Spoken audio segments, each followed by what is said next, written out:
సుగ్రీవోపాఖ్యానంలో రహస్యం ఇక్కడుంది. అందుకని అన్ని శ్లోకాల్లోనూ కూడా నువ్వు ధర్మమును నువ్వు ధర్మార్థములను విడిచిపెట్టావు, కామం పట్టుకున్నావు, ధర్మార్థములను విడిచిపెట్టావు, కామం పట్టుకున్నావు. ఇతను కామానికి వశుడైపోయాడు, అలిసిపోయాడు, తృప్తి చెందలేదు. తార అలా అంటుంటుంది. ఏమిటి దీని రహస్యం అంటే, కోరిక తీర్చుకుంటూ ఉండడం, వాసనా బలాన్ని పెంచుకుంటూ ఉండడం. అది మళ్ళీ 2-3 రోజులు పోయిన తర్వాత మళ్ళీ మార్చి మార్చి మార్చి మార్చి గుర్తుపెట్టుకుని అడుగుతూ ఉంటుంది. అది పట్రా, ఆ రోజు వచ్చేసావు, అది పట్రా, ఇచ్చేసావు, ఇది పట్రా. ఆయన ఎవడో బందరు ఎడుతున్నాడు. ఏమంటే బందర్లో మిఠాయి ఉంటుంది తెచ్చి పెడుదురు. ఆయన ఎవరో తిరుపతి వెళ్తున్నాడు. ఏమంటే వెంకటాచలం పెడుతున్నారు, నా నమస్కారం స్వామికి చెప్పండి అండవు. 5 రూపాయలు ఇచ్చి నాకు లడ్డు తెచ్చి పెడుదురు అంటాడు. అది విచిత్రం. లడ్డు తెచ్చాక పూర్వం అండి జీడిపప్పు ఎంత, నీ మోహం జీడిపప్పు కోసమా నీకు తిరుపతి ప్రసాదం? అది ఈశ్వరానుగ్రహం, దాంట్లో జీడిపప్పు నీకెందుకు? కాబట్టి ఏమైపోతుందంటే కామమునందు నిలబడిపోతే వాసన కింద మారిపోతుంది. మళ్ళీతే మళ్ళీతే మళ్ళీతే మళ్ళీతే మీరు తీర్చలేదనుకోండి కోపం కింద మారుతుంది. రెండిటి వల్ల భ్రష్టుడే అయిపోతూ ఉంటాడు. మరి ఎలా తప్పించుకోవడం? ఇక్కడే అర్థము ధర్మము పక్కన చేరుతాయి. అందుకే కామము నుండి తప్పుకుందామని మీరు శరీరానికి కదలికను ఆపారనుకోండి, మనసు దానికి గొప్పతనం ఏమిటో తెలుసా అండి? మీరు దీంతో అనుభవించలేదండి, అది లోపల నుంచి అనుభవిస్తారు. మనసుతో చేసిన పాపమైనా శరీరంతో చేసిన పాపమైనా ఒకటే. తను ఏకాదశి నాడు ఉపవాసం ఉన్నాడు. ఏకాదశి నాడు సాయంకాలం నుంచే రేపు ఏం వండుకుందామే, కొబ్బరికూరు శనగపప్పు, రేపు ఎలాగో కొబ్బరికాయ కొడతాను కదా, కొబ్బరికూరు శనగపప్పు వేసుకుందామా, కొబ్బరికాయ మామిడికాయ పచ్చడి చేసుకుందామా అన్నాడు అనుకోండి, ఇంకే ఉపవాసం కదా. కాబట్టి కోపం మీరు శరీరాన్ని కదపకపోయినా మనసు కదిలిపోయి అనుభవించేస్తుంటుంది. అది ఎప్పుడూ తిరుగుతుంది చెంచల చిత్తం. ఇప్పుడు ఏం చేయమందో తెలుసా అండి శాస్త్రం? నువ్వు దాన్ని అలా ఉంచకో, ఉంచితే కదా నీకు ఇబ్బంది. ఈశ్వరుడి వైపు చెయ్యగలిగినటువంటి పుణ్యకార్యముల వైపుకి దాన్ని అలవాటుగా తిప్పు అంది. అంటే ఇప్పుడు లేవగానే పొద్దున్న సంధ్యావందనం చెయ్యి, మీరు దానికి అలవాటు చేశారనుకోండి, కొన్నాళ్ళు పోయాక ఏం చేస్తున్నా తెలుసా? మీరు సంధ్యావందనం చేయకుండా టీవీ చూస్తున్నారు. అమ్మో సంధ్యావందనం చేయాలి కదా, సంధ్యావందనం చేయాలి కదా, వాడు అలా నోరు వేసుకుని ఓ అరిచాడు కదా 42 రోజులు అని జ్ఞాపకం చేస్తుంది. అదే జ్ఞాపకం చేస్తుంది. ఏనుగు అంత గొప్పదై తనని కట్టేటటువంటి ఇనప గొలుసు తానే అందించినట్టు తనే జ్ఞాపకం చేస్తుంది. ఎవరైతే సంధ్యావందనం చేయాలి కదరా, మళ్ళీ ఈ టీవీ అవి చూస్తూ అలవాటు అయిపోయింది మనకి, ఒక్క 20 నిమిషాలు సంధ్యావందనం చేసేసుకొచ్చి విందువు కానీ ఏం పర్వాలేదు. వాళ్ళు ఏముంది అలా చెప్తూనే ఉంటారు, చూపిస్తూనే ఉంటారు. అదేం పెద్ద చూపించక ఒకసారి చెప్పి అయిపోయిందనే వాళ్ళు ఏం కారు. వాళ్ళు మళ్ళీ మళ్ళీ చూపిస్తారు, మళ్ళీ వద్దు కానీ లేరా అని అదే మళ్ళీ నచ్చ చెప్పి మిమ్మల్ని పూజాగృహంలోకి తీసుకెడుతుంది. ఒకసారి అలవాటు చేస్తే ఎడుతుంది. సమాజ ప్రయోజనం వైపుకి మీరు తిప్పారనుకోండి, పునఃపునః పూనిక దాని మీదకి వెడుతుంది. అందువల్ల ధన్యాత్ముడవుతాడండి. ఒక మనిషి మహామనీషి అయి యశోశరీరుడై అంత గొప్పగా తన తర్వాత కొన్ని తరాలకి కావలసినంత పుణ్యాన్ని తీసుకొచ్చి పెట్టి వెళ్ళిపోతుంటాడు. ఒక్కొక్కడు అంత ఐశ్వర్యాన్ని తెచ్చిపెట్టి వెళ్ళిపోతుంటాడు ఈశ్వర కైంకర్యం చేసేసి. ఎక్కడితో తెలుసా అండి ఇది? కామమును ధర్మబద్ధం చేసి, అర్థాన్ని ధర్మబద్ధం చేసి, ఇటువైపు ఉత్సాహాన్ని అటువైపుకి తిప్పుతాడు, ఈశ్వరుడు పూనిక వైపుకి తిప్పుతాడు.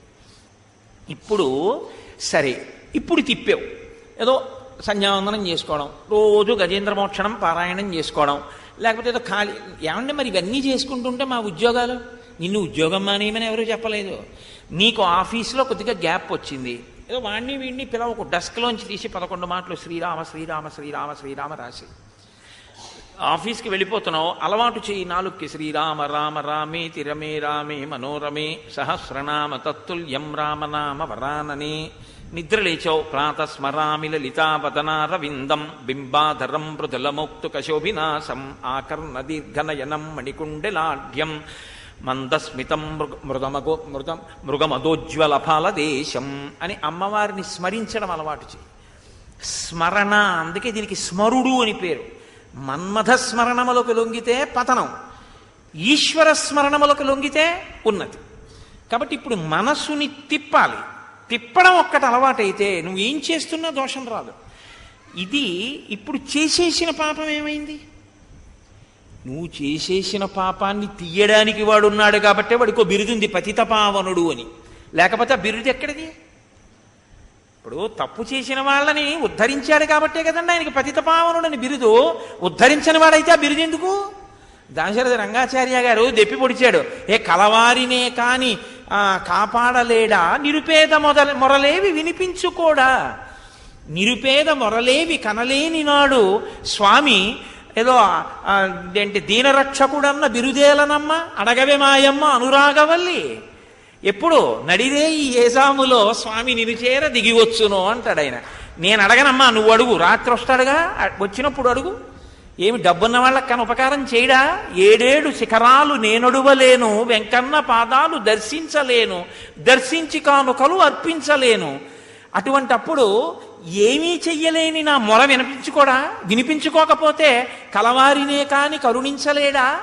అటువంటప్పుడు ఇంకా ఆయనకి స్వామి అందరినీ బ్రోచేటటువంటి వాడు అన్న బిరుదెందుకమ్మా ఆయనకి?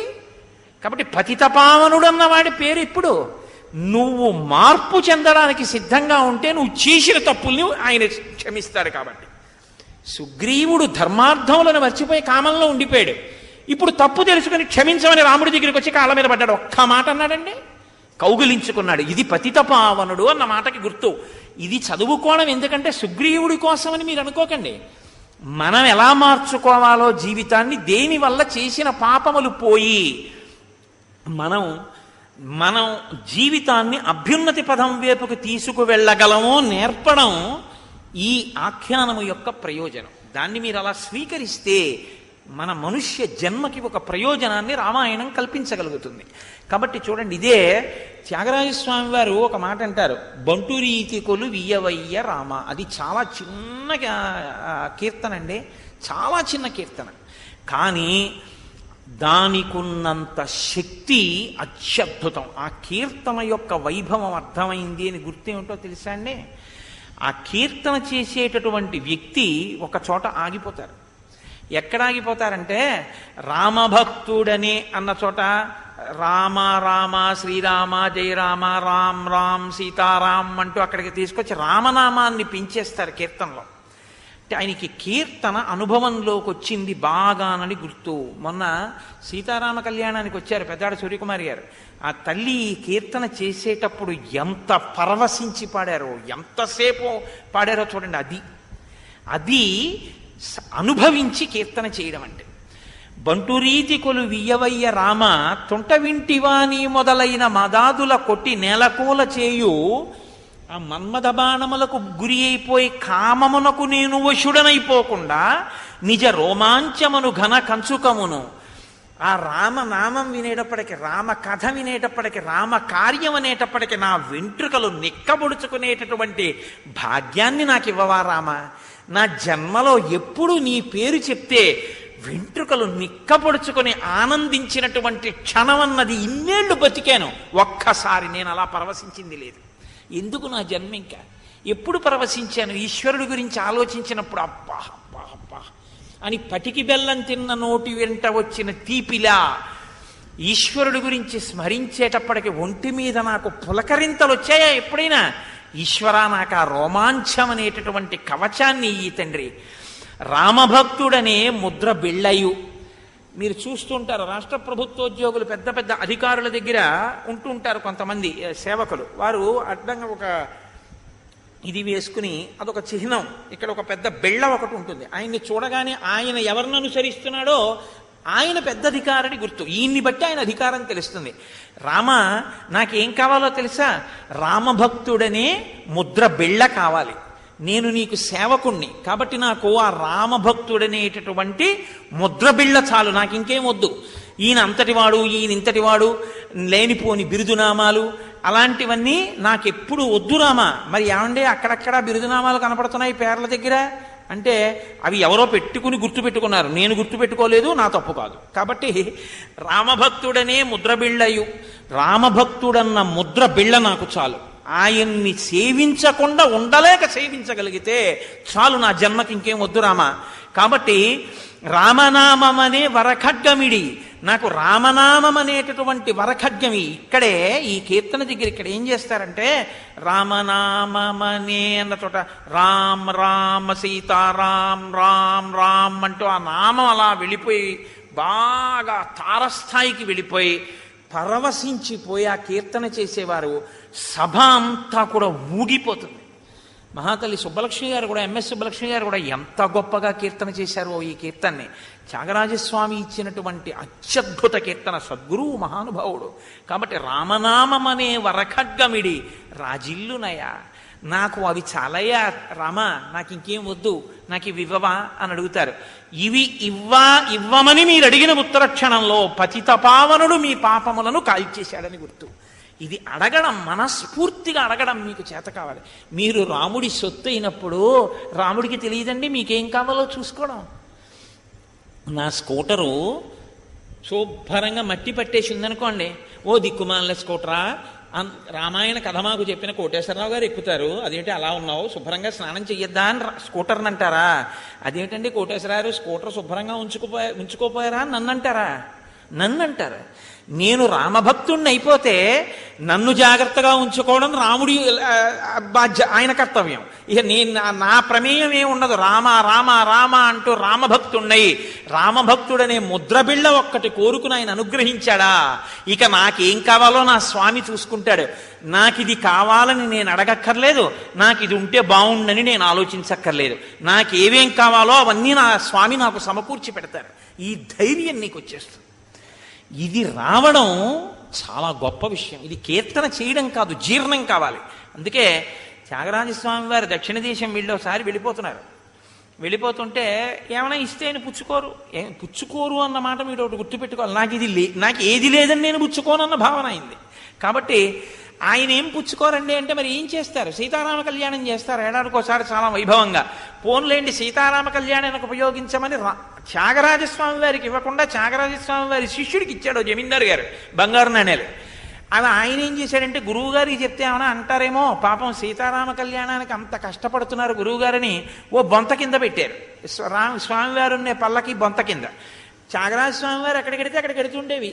వెళ్ళే మూర్తులు విగ్రహాలు అనకండి, విగ్రహాలని మీరు అనగానే పోయిందంతే పూజ. స్వామి ఉన్నాడంటేనే పూజ. కాబట్టి ఆయన వెంట వెళ్ళేవారు సీతారామ లక్ష్మణులు. దొంగలు తరువుకొస్తున్నారు, బాటసారుల్ని పారిపోతున్నారు. ఏమంటే దారి దొంగలు వచ్చారండి అన్నారు. అంటే త్యాగరాజస్వామి వారు అన్నారు, మన దగ్గరే ఉంది, భయం ఎందుకు మనకి, పదండి అన్నారు. అంటే శిష్యుడు అన్నాడు, లేదులేండి మన దగ్గర ఉంది అన్నాడు. ఏముంది అన్నారు ఆయన. బంగారు నాణ్యాలు ఉన్నాయన్నాడు. ఎక్కడికని అడిగారు. జమీందారు ఇచ్చాడు. ఎందుకు తీసుకున్నామని అడిగారు. మీకోసం అని తీసుకోలేదు, రాముడి కోసం తీసుకున్నానన్నాడు. అయితే నాది కాదుగా అన్నారు. మీది కాదని. రాముడిది కదా, రాముడిది, ఆయన చూసుకుంటాడు ఆయన సొత్తు, నీకెందుకు నాకెందుకు ఉపాధన్నారు. ఇప్పుడు పల్లకి వెళ్ళిపోతోంది. దొంగలు రాని వచ్చి వాళ్ళు త్యాగరాజస్వామి వారిని చూసేటప్పటికీ వింటినారిని ఆకర్ణాంతం లాగి పట్టుకున్నటువంటి రామలక్ష్మణులు కనపడ్డారు. వాళ్ళు చూడగానే పారిపోయారు. పారిపోయిన దొంగలకు ఏమైందో తెలుసా అండి? పుంసాం మోహన రూపాయ పుణ్యశ్లోకాయ మంగళం. ఊరే బాణం వేసి చంపేశాడు కానీ అంత అందంగా ఉన్నాడు ఏంట్రా, మళ్ళీ చూద్దామని మళ్ళీ వచ్చారు. మళ్ళీ అలాగే కనపడ్డాడు, మళ్ళీ పారిపోయారు. వాళ్ళకి చూసి రాత్రంతా వాళ్ళు అనుకున్నారు, రే ఏమి ఈ పనికి మాలిన దొంగతనాలరా, అలాంటి ఆయన్ని కాపలా కాస్తున్నారే ఆ ఇద్దరు ఎవరోను, మనం కూడా ఆయన కాళ్ళ మీద పడిపోయి ఆయనతో చేరిపోదానరా, రోజు వాళ్ళని చూడొచ్చు అనుకున్నారు. అని త్యాగరాజస్వామి వారి కాళ్ళ మీద పడి మీతో వచ్చేస్తా ఉన్నారు. ఇంత మార్పు ఎందుకు వచ్చిందన్నారు ఆయన. ఏం లేదు, ఇద్దరిని చూస్తున్నాం, నిన్న నుంచి ఇలా ఆకర్ణాంతం వింటినారి లాగి పట్టుకున్నారు. అబ్బో ఏమి అందమో ఇద్దరిదిని, ఇక్కడే నించున్నారు, అందుకే మీతో వచ్చేస్తున్నా ఉన్నారు. అంటే త్యాగరాజస్వామి అన్నారు, మీరు భాగ్యవంతులు రా, మీకైంది దర్శనం, నాకు అవలేదని ఏడ్చారు ఆయన. అంటే రామభక్తుడనే ముద్రబిళ్ళయు త్రికరణ శుద్ధిగా రాముణ్ణి నమ్మితే మీకేం కావాలో రామచంద్రమూర్తి చూస్తూ ఉంటారు. ఇది నాకు ఇవ్వా రామ అని అడిగారు త్యాగరాజస్వామి. కాబట్టి పతితపావనుడు అన్న మాటని మీరు సక్రమంగా అర్థం చేసుకుంటే అదే పనిగా పాపం చేయడం ఆయన కాల్చడం అనుకోకూడదు. మీరు మారితే మీ పాపాన్ని ఆయన కాలుస్తాడు. లేకపోతే ఈశ్వరుడు అన్నవాడు ఉండి ప్రయోజనం ఏమైపోతుందండి సమాజంలో? ఇంకా మార్పు చెందిన వాడికి పాపం వెంటొస్తుంది అంటే వాడు ఎందుకు మారుతాడు చెప్పండి అసలు నాకు? లేదు, మీరు ఎంత పాపం చేసినా ఈశ్వరుడు క్షమిస్తూనే ఉంటాడు అని నేను అన్నాను అనుకోండి, అప్పుడు క్రమశిక్షణ ఎక్కడ ఉంటుంది? అది సనాతన ధర్మంలో ఉన్న గొప్పతనం. నువ్వు ఎంత పాపమైనా చెయ్యి, స్వామి క్షమిస్తాడన్నారు. నువ్వు ఎంత పాపమైనా చెయ్యి, మారినా ఈశ్వరుడు క్షమించకుండా ఉంటాడన్నారు. నువ్వు మారు క్షమిస్తాడు, నువ్వు మారకుండా ఉంటే మాత్రం నిన్ను క్షమించడు, నువ్వు అనుభవించవలసి ఉంటుందంటారు. కాబట్టి మనిషి మనిషిగా బతకడానికి కావలసిన రాచమార్గం చెప్పగలిగినటువంటి ఋషిప్రోక్తమైన చాలా గొప్ప, ఎప్పుడు పుట్టిందో తెలియనటువంటి అత్యద్భుతమైన ధర్మం అంటూ ఏదైనా ఉంటే లోకంలో సనాతన ధర్మం ఒక్కటే. అటువంటి సనాతన ధర్మంలో మనం పుట్టినందుకు, ఆ ధర్మాన్ని ఆవిష్కరించిన రామచంద్రమూర్తి కథ రామాయణాన్ని చెప్పుకున్నందుకు, విన్నందుకు మనం పొంగిపోవాలి. కాబట్టి ఇప్పుడు అనేక మంది వానరులు బయలుదేరి వచ్చేశారు. ఈ వచ్చేసినటువంటి వానరులందరూ కూడా ఎంతమంది ఉన్నారు అని అడిగారు. శంకువు, అర్బుదము, మధ్యము, అంతము, సముద్రము, పరార్థము, ఈ సంఖ్యల్లో చెప్తా ఉన్నారు. అంటే ఏదో 1,00,00,000, 10 కోట్లు, 100 కోట్లు, 1000 కోట్లు, 1,00,00,000 కోట్లు, ఏదో అంతవరకు చెప్పచ్చేమో. ఇంకా ఎన్ని సున్నలు ఒకటి పక్కన పెడితే చెప్పచ్చు అన్నది సాధ్యం కానప్పుడు ఈ పదాలు వాడతారు. అంటే ఇప్పుడు ఏమైపోయిందంటే, ఈ వచ్చినటువంటి వానర సైన్యం ఎంత సైన్యం వచ్చేసిందంటే, వానరులు, భల్లూకములు, ఇవన్నీ ఎన్ని కోటాను కోట్లు, అవి ఇంకా లెక్కకి చెప్పడం సాధ్యం కాదు. సుగ్రీవాజ్ఞకు వచ్చేశారు. ఇంతమంది వస్తే ఏమైంది? ఏతస్మిన్నంతరే చైవ రజస్సమభివర్తత ఉష్ణాం తీవ్రాం సహస్రాంశో ఛాదయత్ గగనే ప్రభాం దిశ పర్యాకులాశ్చాసన్ రజసా తేనమూర్ఛత చిచాలత మహీసర్వ సశైల వనకానన. ఇన్ని కోట్ల మంది వానరులు రావడం ఏమిటి? రామచంద్రమూర్తి యొక్క మనసు చల్లబడింది. ఇంకా సీతాన్వేషణం జరుగుతుంది. నేను రామకార్యం చేస్తున్నాను, నన్ను రాముడు మన్నించాడు, సుగ్రీవుడి మనసు చల్లబడింది. రాముడు సంతోషంగా ఉన్నాడు, లక్ష్మణమూర్తి మనసు చల్లబడింది. రామకార్యం మీద పెడుతున్నాం, వానరులందరిలో సంతోషంగా ఉంది. ఇంతమంది సంతోషాన్ని ఉద్దీపనం చేస్తూ ఇన్ని కోట్ల మంది వానరులు వస్తే భూమి మీద పరాగం అంతా పైకి లేచిపోయిందిట. పెద్ద వాయువు వచ్చి ఆకులన్నీ ఎగిరిపోయి చెట్ల మించి వచ్చి ఆ నేల మీద పడిపోయేట. సూర్యుడు ఒక్కసారి కప్పబడి పెద్ద నల్లటి మేఘాలు వచ్చి కప్పేశాయా అన్నట్టుగా చీకట్లు ఆవరించేయట. ఒక్కసారి ఉరుములు ఉరిమేయా అన్నట్లుగా ఈ కోతులన్నీ కిచకిచరామములు చేసేయట. పెద్ద వర్షధారలు పడుతున్నాయా అన్నట్టుగా వీళ్ళందరూ కూడా సంతోషంతో కిచకిచలాడుతున్నారట. ఇంతమంది మనసులో ఉన్న సంతోషధారలే వర్షధారలై భూమి, ఆకాశం అన్నీ చల్లపడిపోయినటువంటి అత్యద్భుతమైనటువంటి ఘట్టం రామాయణంలో కిష్కింధకాండలో వానరులందరూ వచ్చినటువంటి సందర్భం. అక్కడ తప్ప ఆపకూడదు నిన్న ఉపన్యాసం. ఎందుకంటే లక్ష్మణ కోపం ఉపశాంతి పొంది ఆయన సుగ్రీవుడు రాముని చేత మన్నింపబడ్డాడు, పతితపావనుడై ఆనందించాడు. నిన్నను ఆ ఘట్టాన్ని, కీలక ఘట్టాన్ని చేరుకునేటప్పటికీ అది రామానుగ్రహం. అంటే నిన్న ఆ వాతావరణంలోనే రామాయణం చెప్పుకోవాలి. కానీ మీరు సరిగ్గా వినగలిగారో వినలేకపోయారో, ఏదో చెప్పానని చెప్పేశానో వాళ్ళకి అర్థమయ్యేట్టు చెప్పగలిగానో లేదో అన్న బాధతో మళ్ళీ ఇవాళ నేను మీకు చెప్పాను తప్ప మిమ్మల్ని ఇబ్బంది పెట్టాలన్నది నా ఉద్దేశ్యం కాదు. ఒకవేళ నేను మళ్ళీ చెప్పడం వల్ల మీ ఎవరికైనా ఇబ్బంది కలిగితే నేను క్షమింపబడదను గాక. కాబట్టి ఇప్పుడు ఆ వచ్చినటువంటి వాళ్ళు శతవలి 10,000 కోట్ల మంది వానరుల్ని తీసుకొచ్చాడు. సుషేణుడు పెక్కు 1,000 కోట్ల మందితో వచ్చాడు. రుమ తండ్రి 1,000 కోట్ల మందితో వచ్చాడు. కేసరి 1,000 కొలది వానర సైనికులతో వచ్చాడు. ధూమ్రుడనే భల్లూక నాయకుడు 2,000 కోట్ల భల్లూకములను తీసుకొచ్చాడు. పనసుడు అనబడేటటువంటి వానర యోధుడు భయంకరాకారులైన 3 కోట్ల మంది వానరుల్ని తీసుకొచ్చాడు. నీలుడు 10 కోట్ల మంది వానరులతో కలిసి వచ్చాడు. గవయుడు కొన్ని 5 కోట్ల మంది వానరులతో వచ్చాడు. దదీముకుడు 1000 కోట్ల మందితో వచ్చాడు. మైందుడు, ద్వివిధుడు అనేటటువంటి బలాఢ్యులు ఒక్కొక్కరు 1000 కోట్ల మంది వానరుల్ని తీసుకొచ్చారు. గజుడు 3 కోట్ల మందితో వచ్చాడు. జాంబవంతుడు మిక్కిలి తేజస్వి మహానుభావుడు, బ్రహ్మగారు ఆవలిస్తే పుట్టినటువంటి వాడు, 10 కోట్ల మంది భల్లూకములను తీసుకుని వచ్చాడు. రుమన్వంతుడు 100 కోట్ల మంది అనుచరులతో వచ్చాడు. గంధమాదనుడు కోటాను కోట్ల వీరుల్ని తీసుకుని వచ్చాడు. అంగదుడు తన తండ్రి వాలిలా 1000 పద్మములు 100 శంకువులు అనబడేటటువంటి సంఖ్యతో కలిగిన వానరులతో వచ్చాడు. తారుడు 5 కోట్ల మందితో వచ్చాడు. ఇంద్రజానువు 11 కోట్ల మందితో వచ్చాడు.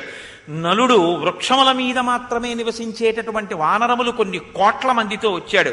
దధిముఖుడు 10 కోట్ల మంది వానరులతో వచ్చాడు. శరభుడు, కుముదుడు, వహ్ని, రమ్ముడు, ఇంకా ఎంతమంది వానరులో, ఎన్ని వేల కోట్ల వానరాలో, చెట్లు, పర్వతాలు, శిఖరాలు, నదులు, భూమి, అరణ్యములు అన్నీ వానరములతో నిండిపోయాయి. ఇన్ని వేల కోట్ల వానరములతో నిండిపోతే అకస్మాత్తుగా చీకటైపోయినట్టుగా అయిపోయింది వాతావరణం. అప్పుడు సుగ్రీవుడు రామచంద్రమూర్తి పాదములకు నమస్కరించి అన్నాడు, జ్ఞాయత, ఇప్పుడు స్వామి ఈ సైన్యమంతా నీ అధీనంలో ఉంది, వీళ్ళు ఏం చెయ్యాలో, ఏ కార్యాన్ని నిర్వహించాలో నువ్వు శాసించు అన్నాడు. అంటే రామచంద్రమూర్తి అన్నారు, జ్ఞాయతాం మమ వైదేహి ఇది జీవతి వా నవా సచ దేశో మహాప్రాజ్ఞ యస్మిన్ వసతి రావణ అధిగమ్యతు వైదేహీం నిలయం రావణస్య చ ప్రాప్త కాలం విధాస్యామి తస్మిన్ కాలే సహత్వయ. ఇప్పుడు మనం మొట్టమొదట చెయ్యవలసినటువంటి పని సీతమ్మ తల్లి ప్రాణములతో ఉన్నదా లేదా ఇది తెలుసుకోవాలి. 2, ఒకవేళ ఆమె ప్రాణములతో ఉంటే రావణాసురుడు అనబడేటటువంటి దుష్టరాక్షసుని యొక్క నివాస స్థానం ఏది, ఇది కనిపెట్టాలి. ఈ 2 కనిపెడితే తర్వాత నేను సుగ్రీవుడితో సంప్రదించి మిగిలిన కార్యాన్ని రూపకల్పన చేస్తాను. ఈ మాట చాలా జాగ్రత్తగా గుర్తుపెట్టుకోవాలి. మీరు పెద్దలు చెప్పిన మాటను యథాతథంగా గుర్తుపెట్టుకుంటారు కొంతమంది, సరిగ్గా వినకుండా హడావిడిలో ఉంటారు కొంతమంది. ఈ మాట గుర్తుపెట్టుకున్నది హనుమ ఒక్కరే, మిగిలిన వాళ్ళు గుర్తుపెట్టుకోలేదు. దానివల్ల ఏం జరిగింది అన్నది మీకు సుందరకాండ చివరిలో తెలుస్తుంది. అక్కడ ఈ మాట గుర్తుపెట్టుకోండి, అక్కడ వస్తుంది మళ్ళీ.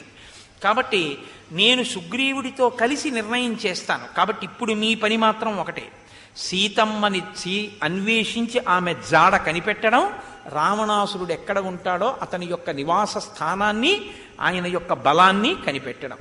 ఈ మాట చెప్పిన తరువాత సుగ్రీవుడు తూర్పు దిక్కుకు వెళ్ళి అన్వేషించవలసినటువంటి కొన్ని వేల వానరములకు వినతుడు అనేటటువంటి గొప్ప వానరాన్ని నాయకుణ్ణి చేసి ఆయన్ని పిలిచి చెప్తున్నాడు, తూర్పు దిక్కున ఎక్కడెక్కడ వెతకాలో చెప్తున్నాడు. రామాయణం ఒక గొప్ప భౌగోళిక శాస్త్రం. దీని మీద ఇంచుమించు పరిశోధనలే చేశారండి చాలామంది. రామాయణంలో ఈ దిక్కులను చెప్పినటువంటి ప్రదేశాలన్నీ ఇప్పుడు ఏ ఏ పేర్లతో ఉన్నాయి. చిత్రం ఏమిటంటే ఆంధ్రదేశం గోదావరి నదితో సహా చెప్పాడు సుగ్రీవుడు ఆ రోజున. తూర్పు దిక్కుగా వెళ్ళే వినతుడితో అన్నాడు, మీరు ఇక్కడి నుంచి తూర్పు దిక్కుకు బయలుదేరాలి. గంగా, సరయు, కౌశికి, యమునగిరి, సరస్వతి, సింధు, శోణ మొదలైనటువంటి నదులు, వాటి తీరములలో ఉండేటటువంటి ప్రాంతములనన్నింటినీ అన్వేషించాలి. కాలామహి మున్నగు నదీ తీరములన్నీ వెతకాలి. బ్రహ్మమాల, విదేహ, మాళవ, కాశీ, కోసల, మగధ, పుండ్ర, అంగ దేశములలో ఉండేటటువంటి పట్టణాలని, జనపదాలని వెతకాలి. వెండి గనులు కలిగినటువంటి ప్రదేశాలు అక్కడ ఉన్నాయి, ఆ గనులన్నింటిలోనూ వెతకాలి. సముద్రములలో గల పర్వతాలు, వాటి మధ్యలో గల ద్వీపాలు, అందులో ఉన్న నగరాలు, మందరాచల శిఖరము మీద కలిగినటువంటి గ్రామాలలో నివసిస్తున్నటువంటి జనుల యొక్క ఇళ్ళు, ఇవన్నీ వెతకాలి. అక్కడ కొంతమందికి చెవులుండవు, కొంతమందికి పెదవులు చెవుల వరకు వ్యాపించి ఉంటాయి, కొంతమంది జుత్తు చెవుల వరకు పడుంటుంది. వాళ్ళందరూ చాలా భయంకరమైనటువంటి వాళ్ళు, నరభక్షకులు. వాళ్ళు నీటిలో ఉంటారు. మీ అందరూ కూడా వెళ్ళి ప్రతి చోట సీతమ్మని దాచాడేమో వెతకవలసి ఉంటుంది. యవద్వీపం కనపడుతుంది, అది రత్నముల రాశిగా వాసిగాంచినటువంటి ప్రదేశం. మీరు ఆ యవద్వీపంలో వెతకవలసి ఉంటుంది. తర్వాత సువర్ణ ద్వీపము, రూప్యక ద్వీపము, ఇవి బంగారు వెండి గనులకు నెలవైనటువంటివి. ఈ ప్రదేశాలన్నీ వెతకాలి. అది దాటితే శిశిరమనేటటువంటి పర్వతం కనపడుతుంది, ఆ పర్వతం అంతా కూడా మీరు వెతకాలి. అది దాటిన తర్వాత శోణానది కనపడుతుంది. శోణానది చాలా లోతుగా ఉంటుంది, ఎర్రటి నీటితో ఉంటుంది. ఆ ప్రదేశమున సిద్ధులు, చారణులు విహరిస్తూ ఉంటారు. మీరు అక్కడ ఉండేటటువంటి రమ్యమైన తటమలలో ఉండేటటువంటి ఆశ్రమాలలో, తపోవనాలలో సీతమ్మను ఎక్కడైనా ఉంచాడా వెతకాలి. అది కూడా దాటితే ఇచ్చు సముద్రం వస్తుంది. అక్కడ పెనుగాలులకు ఉవ్వెత్తున ఎగసి పడుతుంటాయి తరంగాలు. ఆ ఇచ్చు సముద్రంలో మహాకాయులైనటువంటి అసురులు ఉంటారు. వాళ్ళు ఆకలిని తీర్చుకోవడానికి ప్రాణుల నీడ పట్టి భక్షిస్తూ ఉంటారు. మీరు చాలా జాగ్రత్తగా ఆ ప్రదేశం అంతటా వెతకాలి. అది దాటిన తర్వాత లోహితము అనబడేటటువంటి మధు సముద్రం యొక్క తీరాన్ని చేరుకుంటారు. అక్కడ బూరుగ వృక్షములు చాలా సంఖ్యలో పెరిగి ఉంటాయి, అందుకని శాల్మలీ ద్వీపము అంటారు. మీరు ఆ శాల్మలీ ద్వీపంలో ఉన్న బూరుగు చెట్లతో కూడిన ప్రదేశం అంతా వెతకాలి. అది దాటిన తరువాత అక్కడ ఆ శాల్మలీ ద్వీపంలో అనేకమైనటువంటి గిరిశిఖరములు ఉంటాయి. ఆ గిరిశిఖరములకు మందేహులు అనేటటువంటి రాక్షసులు తలక్రిందులుగా వేలాడుతుంటారు. వాళ్ళు ప్రతిరోజు ఉదయం వేళలో సూర్య భగవానుడు ఉదయిస్తున్న సమయంలో సూర్యుడు ఉదయించకుండా ఆయనని గ్రసించే ప్రయత్నం చేస్తారు. అప్పుడు ద్విజులైనటువంటి వారు సంధ్యావందనం చేసి అర్ఘ్యం విడిచిపెడితే ఆ విడిచిపెట్టబడినటువంటి అర్ఘ్య జలముల యొక్క శక్తి చేత, సూర్యభగవానుని యొక్క శక్తి చేత అక్కడ ఉండేటటువంటి మందేహులన్న రాక్షసులు ఆ సముద్రంలో పడిపోతూ ఉంటారు. మళ్ళీ వాళ్ళు బ్రతికి లేచి మళ్ళీ ఆ పర్వతాన్ని పట్టుకుని మళ్ళీ తలకిందులుగా వేలాడుతుంటారు. మీరు ఆ ప్రాంతం అంతా వెతకవలసి ఉంటుంది. ఆ సముద్ర మధ్యంలో వృషభము అనేటటువంటి ఒక పెద్ద పర్వతం ఒకటి ఉంటుంది. తెల్లటి పర్వతం పెక్కు వృక్షములతో శోభిల్లుతూ ఉంటుంది. ఆ వృషభగిరి మీద సుదర్శనము అని పేరు కలిగినటువంటి ఒక గొప్ప సరోవరం ఉంటుంది. ఆ సరోవరం వెండివలి తెల్లటి కాంతులతో అన్ని దిక్కులా విరాజిల్లుతూ ఉంటుంది. దాన్ని దాటితే క్షీర సముద్రం వస్తుంది. దాన్ని కూడా దాటి కొంచెం దూరం వెడితే మధుర జలములు కలిగినటువంటి మహాసముద్రం వస్తుంది. అందులో ఔర్వుడు అనబడేటటువంటి ఒక మహాముని యొక్క కోపం బడబాగ్నిగా పుట్టి సముద్రంలో ప్రవేశించింది. దానికి హయముఖము అని పేరు. అక్కడ జలచరములను ఆ బడబాగ్ని తింటూ ఉంటుంది. అక్కడే దాన్ని దాటి వెడితే ఆ పర్వత శిఖరము మీద మీకు ఒక అత్యద్భుతమైనటువంటి దృశ్యము కనబడుతుంది. తత్ర చంద్ర ప్రతీకాశం పన్నగం ధరణీధరం పద్మపత్ర విశాలాక్షం తతో ద్రక్ష్యధవానరాహ ఆసీనం పర్వతస్యాగ్రే సర్వభూత నమస్కృతం సహస్ర శిరసం దేవం అనంతం నీలవాససం త్రిశిరాః కాంచన కేతుః తాళస్తస్య మహాత్మనః స్థాపిత పర్వతస్యాగ్రే విరాజతి సవేదికః. ఆ మధుర జలధికి ఉత్తర భాగమునందు 13 యోజనముల దూరములో ఒక బంగారు పర్వతం ఉంటుంది. ఆ పర్వత శిఖరమునకు జాతరూపశిలము అని పేరు. దాని మీద సర్పాకృతి కలిగినటువంటి అనంతుడు మహానుభావుడు. ఆయన నల్లటి బట్టలు ధరించినటువంటి వాడై కూర్చుంటాడు. పద్మపత్రముల వలె విశాలమైనటువంటి నయనములు కలిగినటువంటి వాడై ఉంటాడు. ఆయనే ఆదిశేషుడు. ఆదిశేషుడే 1000 పడగలతో ఈ భూమి యొక్క భారాన్ని వహిస్తూ ఉంటాడు. ఆయన పక్కనే తాటి చెట్టు ఆకారంలో ఆయన యొక్క ధ్వజం పెట్టబడి ఉంటుంది. దాని పక్కన ఈ తాళ ధ్వజం పక్కనే ఒక వేదిక ఉంటుంది. ఆ తూర్పు దిశలో ఆ వేదికని దేవతలు నిర్మించారు. మీరు ఆ అనంతుడు ఆదిశేషుణ్ణి దర్శనం చేయండి. అక్కడి నుంచి ముందుకు వెడితే బంగారు పర్వతమైనటువంటి ఉదయాద్రి కనపడుతుంది. ఆ ఉదయాద్రి 100 యోజనముల వరకు విస్తరిస్తూ ఆకాశాన్ని తాకుతూ ఉంటుంది. బంగారు కాంతులతో ఉంటుంది. దాన్ని కూడా దాటి వెడితే సౌమనసము అనబడేటటువంటి ఒక దృఢమైన బంగారు శిఖరము విరాజిల్లుతూ కనపడుతుంది. ఆ సౌమనస శిఖరము మీద వాలకిల్యులు వైఖానసులు తపస్సు చేస్తూ కనపడతారు. దాన్ని దాటితే సుదర్శన ద్వీపం కనబడుతుంది. ఉదయగిరి నుంచి సౌమనస శిఖరము మీదకి చేరినంతనే ఆ సూర్య భగవానుడు ఆ ద్వీపవాసులందరిలోనూ చైతన్యాన్ని కల్పిస్తాడు. కాబట్టి దానికి సుదర్శన ద్వీపము అని పేరు. అక్కడే బ్రహ్మగారు మొట్టమొదట ఒక ద్వారాన్ని ఏర్పాటు చేశారు భూమండలానికి.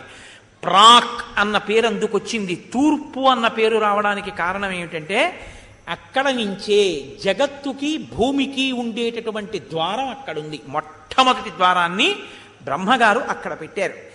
అందుకే ఇప్పటికీ ఏ పూజ చేసినా తూర్పు దిక్కుకి తిరిగి మాత్రమే మనం పూజ చేస్తాం. దేవతలందరూ అట్నుంచే వస్తారు.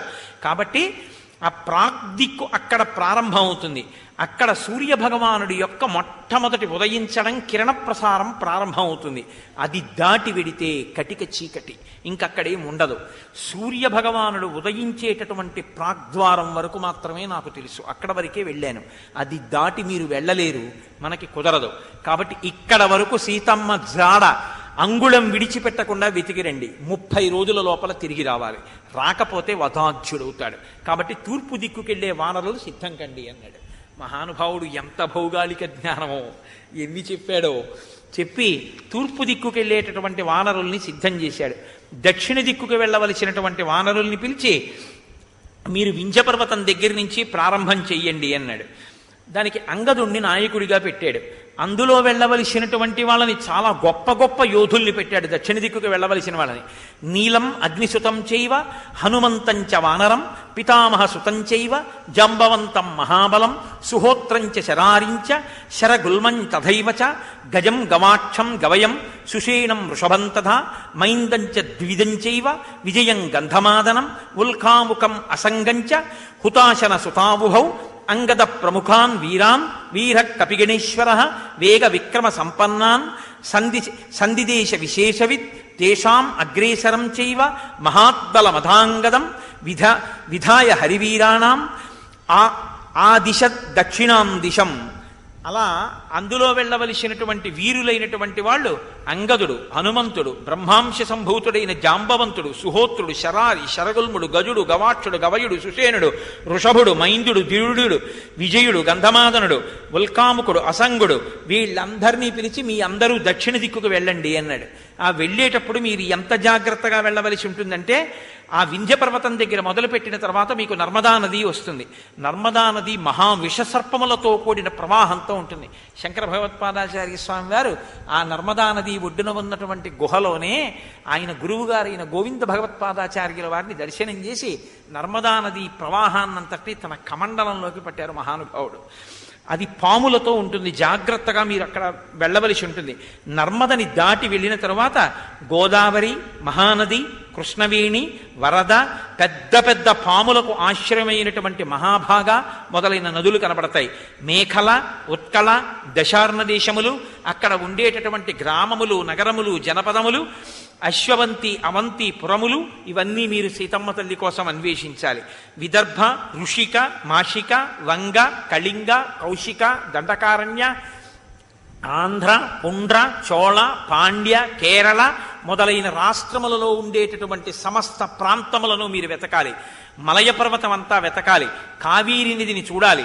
మలయ పర్వతాన్ని దాటిన తరువాత అక్కడ అగస్త్య మహర్షి ఆశ్రమం ఉంటుంది, దాన్ని మీరు చూడవలసి ఉంటుంది.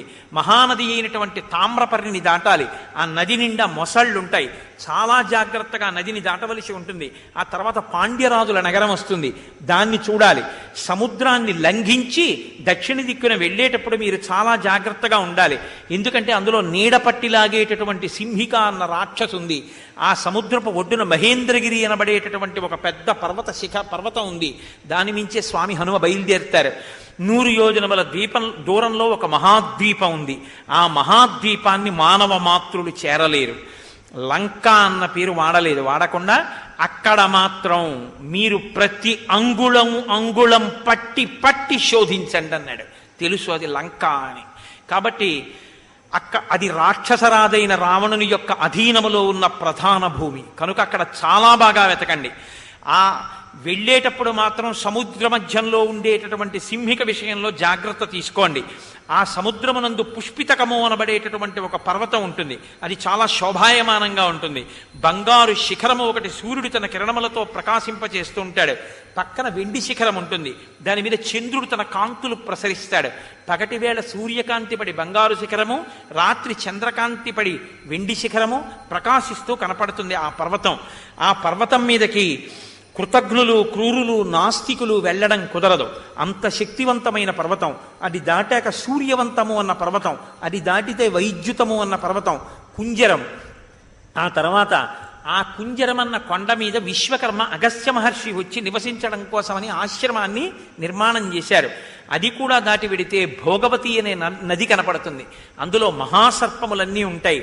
అందు మహాప్రాజ్ఞుడైనటువంటి వాడు సర్పములకు రాజైనటువంటి వాసుకి నివసిస్తూ ఉంటాడు. అది దాటితే వృషభ పర్వతం వస్తుంది. వృషభ పర్వతం చందనములకు ఉత్పత్తి స్థానం. ఆ చందన వృక్షములు అగ్నివలే విరాజిల్లుతూ ఉంటాయి. అక్కడ రోహితులు అనబడేటటువంటి గంధర్వులు ఉంటారు. వాళ్ళ చంద్ర వృక్షాన్ని రక్షిస్తూ ఉంటారు. మీరు ఎప్పుడూ కూడా ఆ చంద్ర వృక్షాల్ని మాత్రం ముట్టుకోకండి. శైలూషుడు, గ్రామణి, శిగ్రువు, శుభ్రువు, బభ్రువు అని పేర్లు కలిగినటువంటి 5 గంధర్వజాతికి చెందిన వారివి ఆ చంద్రవృక్షములు. అందుకని వాటి జోలికి వెడితే వాళ్ళు ఒప్పుకోరు. అందుకని ఆ వనంలో ఉన్న చంద్రవృక్షాలని మీరు ముట్టుకోవద్దు. వృషభగిరి దాటిన తర్వాత భూమి యొక్క సరిహద్దు కనపడుతుంది. అక్కడ ఇంకా పుణ్యపురుషులైనటువంటి వారు నివసిస్తూ ఉంటారు. అది కూడా దాటిపోతే పితృలోకం ఉంటుంది, యమధర్మరాజు గారి యొక్క స్థానం. అందుకని అక్కడ వరకు మాత్రమే ఎవరైనా వెళ్ళగలరు. అది దాటి ఇంకా వెళ్ళడం కుదరదు. అక్కడ యమసదనం ఉంటుంది. చాలా పాపం చేసినటువంటి వాళ్ళందరూ శిక్షింపబడి ఆర్తనాదములు చేస్తుంటారు. కాబట్టి దాంట్లోకి మీరు ఇక ప్రవేశించలేరు. కాబట్టి అక్కడ వరకు సీతమ్మని వెతికి రండి, నేను కూడా అక్కడ వరకే వెళ్ళాను, అది దాటి వెళ్ళలేదు అని చెప్పాడు. చాలా సంతోషించారు. రామచంద్రమూర్తి చాలా ఆశ్చర్యంగా వింటున్నారు. ఏమిటి భౌగోళిక జ్ఞానం, ఒక్కొక్క దిక్కు నుంచి ఎక్కడ వరకు చెప్పాలో అక్కడ వరకు చెప్తున్నాడు. అసలు ఎలా తెలిసాయి సుగ్రీవుడికి ఇవన్నీ అని ఆయన ఆశ్చర్యపోతున్నారు. ఆ తర్వాత పశ్చిమ దిక్కుకు వెళ్ళవలసినటువంటి నాయకుడుగా సుషేణుణ్ణి నియమించి ఆ సుషేణుని నాయకత్వంలో వెళ్ళవలసినటువంటి 2 లక్షల మంది వానరులకు సూచనలు ఇచ్చాడు. మీరు సౌరాష్ట్ర ప్రాంతం, బాహ్లిక దేశం, శూర భీమ ప్రదేశములు, విశాలములై గొప్పగా ఉండేటటువంటి జనపదములు, మహానగరములు, పట్టణములు, గ్రామములు అన్నీ చూడాలి. ఆ దిశగా ముందుకెళ్ళిన తర్వాత సముద్ర తీరం కనబడుతుంది. మొగలి పొదలు, కానుగ తోటలు, కొబ్బరి తోటలు అన్నీ కూడా సముద్రపు ఒడ్డున ఉంటాయి. అవంతి, అంగలోపాపురి, అలక్షిత వనము మొదలైనటువంటి ప్రదేశాలు వెతకాలి. హేమమయమైనటువంటి హేమగిరి అన్న పర్వతం కనబడుతుంది. 100 శిఖరములతో ఉంటుంది, ఎత్తైన వృక్షములతో ఉంటుంది. అక్కడ వెతకాలి. అక్కడ కొన్ని విచిత్రమైన పక్షులు ఉంటాయి. అవి సింహాల్ని, ఏనుగుల్ని తింటాయి. ఆ పక్షులు తమ కాళ్లకున్నటువంటి గోళ్లతో ఏనుగుల్ని తన్నుకుపోయి గూట్లో పెట్టుకు తింటూ ఉంటాయి. ఆ పక్షుల విషయంలో మీరు చాలా జాగ్రత్తగా ఉండాలి. కాబట్టి మీరు అక్కడ ఉండేటటువంటి ఏనుగులు, మేఘములు ఎలా గర్జిస్తాయో అలా గేంకరిస్తూ ఉంటాయి. మీరు ఆ ప్రదేశములన్నీ వెతకాలి. వానరముల జోలిక విరావు. కాబట్టి మీరు అక్కడ చాలా జాగ్రత్తగా వెతికిరండి. పారియాత్రము అనబడేటటువంటి ఒక పర్వతం సముద్ర మధ్యంలో కనపడుతుంది. ఆ పర్వతం మీద ఉన్నటువంటి గ్రామాలు అవి అన్నీ కూడా మీరు వెతికిరండి. అది దాటిన తరువాత వజ్రగిరి అనబడేటటువంటి ఒక ఉన్నతమైన పర్వతం సముద్ర మధ్యంలో ఉంటుంది. ఆ పర్వత శిఖరం అంతా వెతికిరండి. అది దాటిన తర్వాత చక్రవంతము అనబడేటటువంటి మహాశైలం, దాని మీద విశ్వకర్మ 1000 అంచులు కలిగినటువంటి సుదర్శన చక్రాన్ని అక్కడే తయారు చేశారు. హయగ్రీవుడు, ఆ తరువాత కొంతమంది పంచజనుడు అనబడేటటువంటి రాక్షసుల్ని శ్రీ మహావిష్ణువు అక్కడే చంపారు. హయగ్రీవుడు అన్న పేరుతో కూడా ఒక రాక్షసుడు ఉన్నాడు. సంహరించి ఆ పాంచజన్యుడి దగ్గర పుచ్చుకున్న శంఖమునకే పాంచజన్యము అని పేరు. అక్కడే విశ్వకర్మ తయారు చేసినటువంటి 1000 అంచులు కలిగిన సహస్రార చక్రాన్ని, ఆ సుదర్శన చక్రాన్ని శ్రీ మహావిష్ణువుకి విశ్వకర్మ బహూకరించారు. అది దాటితే వరాహగిరి బంగారు శిఖరములతో విలసిల్లుతుంటుంది. అక్కడ ప్రాగ్జ్యోతిషపురము అనబడేటటువంటి పురం ఉంది. దాన్ని నరకాసురుడు పరిపాలిస్తూ ఉంటాడు, పరమదుష్టాత్ముడు. చాలా జాగ్రత్తగా ఉండండి.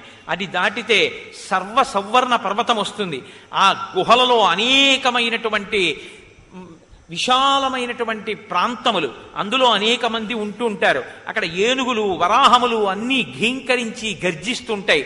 మీరు ఆ ప్రాంతములన్నీ వెతకండి. మేఘవంతము అనేటటువంటి పర్వతం ఉంటుంది. ఆ గిరిపైన మహేంద్రుణ్ణి కూర్చోబెట్టి సురరాజుగా దేవతలు పట్టాభిషేకం చేశారు. పచ్చని గుర్రములు కలిగిన దేవేంద్రుడు అక్కడే పదవిని పొందాడు. మీరు ఆ ప్రాంతాన్ని కూడా వెతకండి. అది కూడా దాటితే మేఘవంతము అనబడేటటువంటి పర్వతాన్ని దాటి విడితే బంగారు కొండలు కొన్ని మీకు కనపడతాయి. ఆ బంగారు కొండల మధ్యలో మేరుగిరి మీకు దర్శనమిస్తుంది. ఆ మేరుగిరి దగ్గర విశ్వేదేవతలు, మరుద్గణములు, అష్టవసులు, ఇతర దేవతలు సాయం సమయంలో ఆ మేరు పర్వతం మీద నిలబడి ఆ దగ్గరికి వచ్చి అస్తమిస్తున్నటువంటి సూర్య భగవానుణ్ణి ఉపాసన చేస్తూ ఉంటారు. మీరు ఆ అస్తాద్రిని చేరుకుని పశ్చిమ దిక్కున సూర్య భగవానుడికి నమస్కారం చెయ్యండి. అక్కడ విశ్వకర్మ నిర్మించినటువంటి ఒక గొప్ప భవనం ఉంది. అది అనేక మేడలతో, వరుసలతో, కాంతులతో విరాజిల్లుతూ ఉంటుంది. అక్కడే వరుణుడు అనబడేటటువంటి మహానుభావుడు, పాశహస్తుడు, పశ్చిమ దిక్కునికి అధిపతి అయినటువంటి వాడు ఉన్నాడు. ఇది రామాయణంలో ఎందుకు వినాలో తెలుసా అండి? తప్పకుండా దీని వలన ఒక గొప్ప ప్రయోజనం సమకూడుతుంది రామాయణంలో ఇది వింటే. ఎందుకంటే ఆశీర్వచనం చేశారనుకోండి, మహదాశీర్వచనం ఒక మాట చెప్తారు. పూర్వ దిగ్భాగే ఇంద్రో దేవత ఇంద్రప్రసాదాత్ రాజ్యాభివర్ధనమశ్నుతే.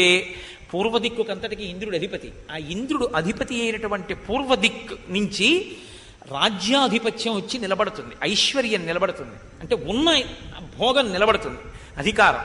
అలాగే అక్కడి నుంచి దక్షిణ దిక్కుకి తిరిగితే దానికి యమధర్మరాజు అధిపతి. యమధర్మరాజు గారి యొక్క అనుగ్రహం చేత ఆరోగ్యం కలుగుతుంది, ఆయుష్మంతుడవుతాడు.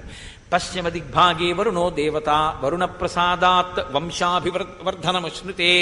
పశ్చిమ దిక్కుకు వరుణుడు అధిపతి, పాశహస్తుడై ఉంటాడు. ఆయన అనుగ్రహం కలిగితే వంశం వృద్ధిలోకి వస్తుంది.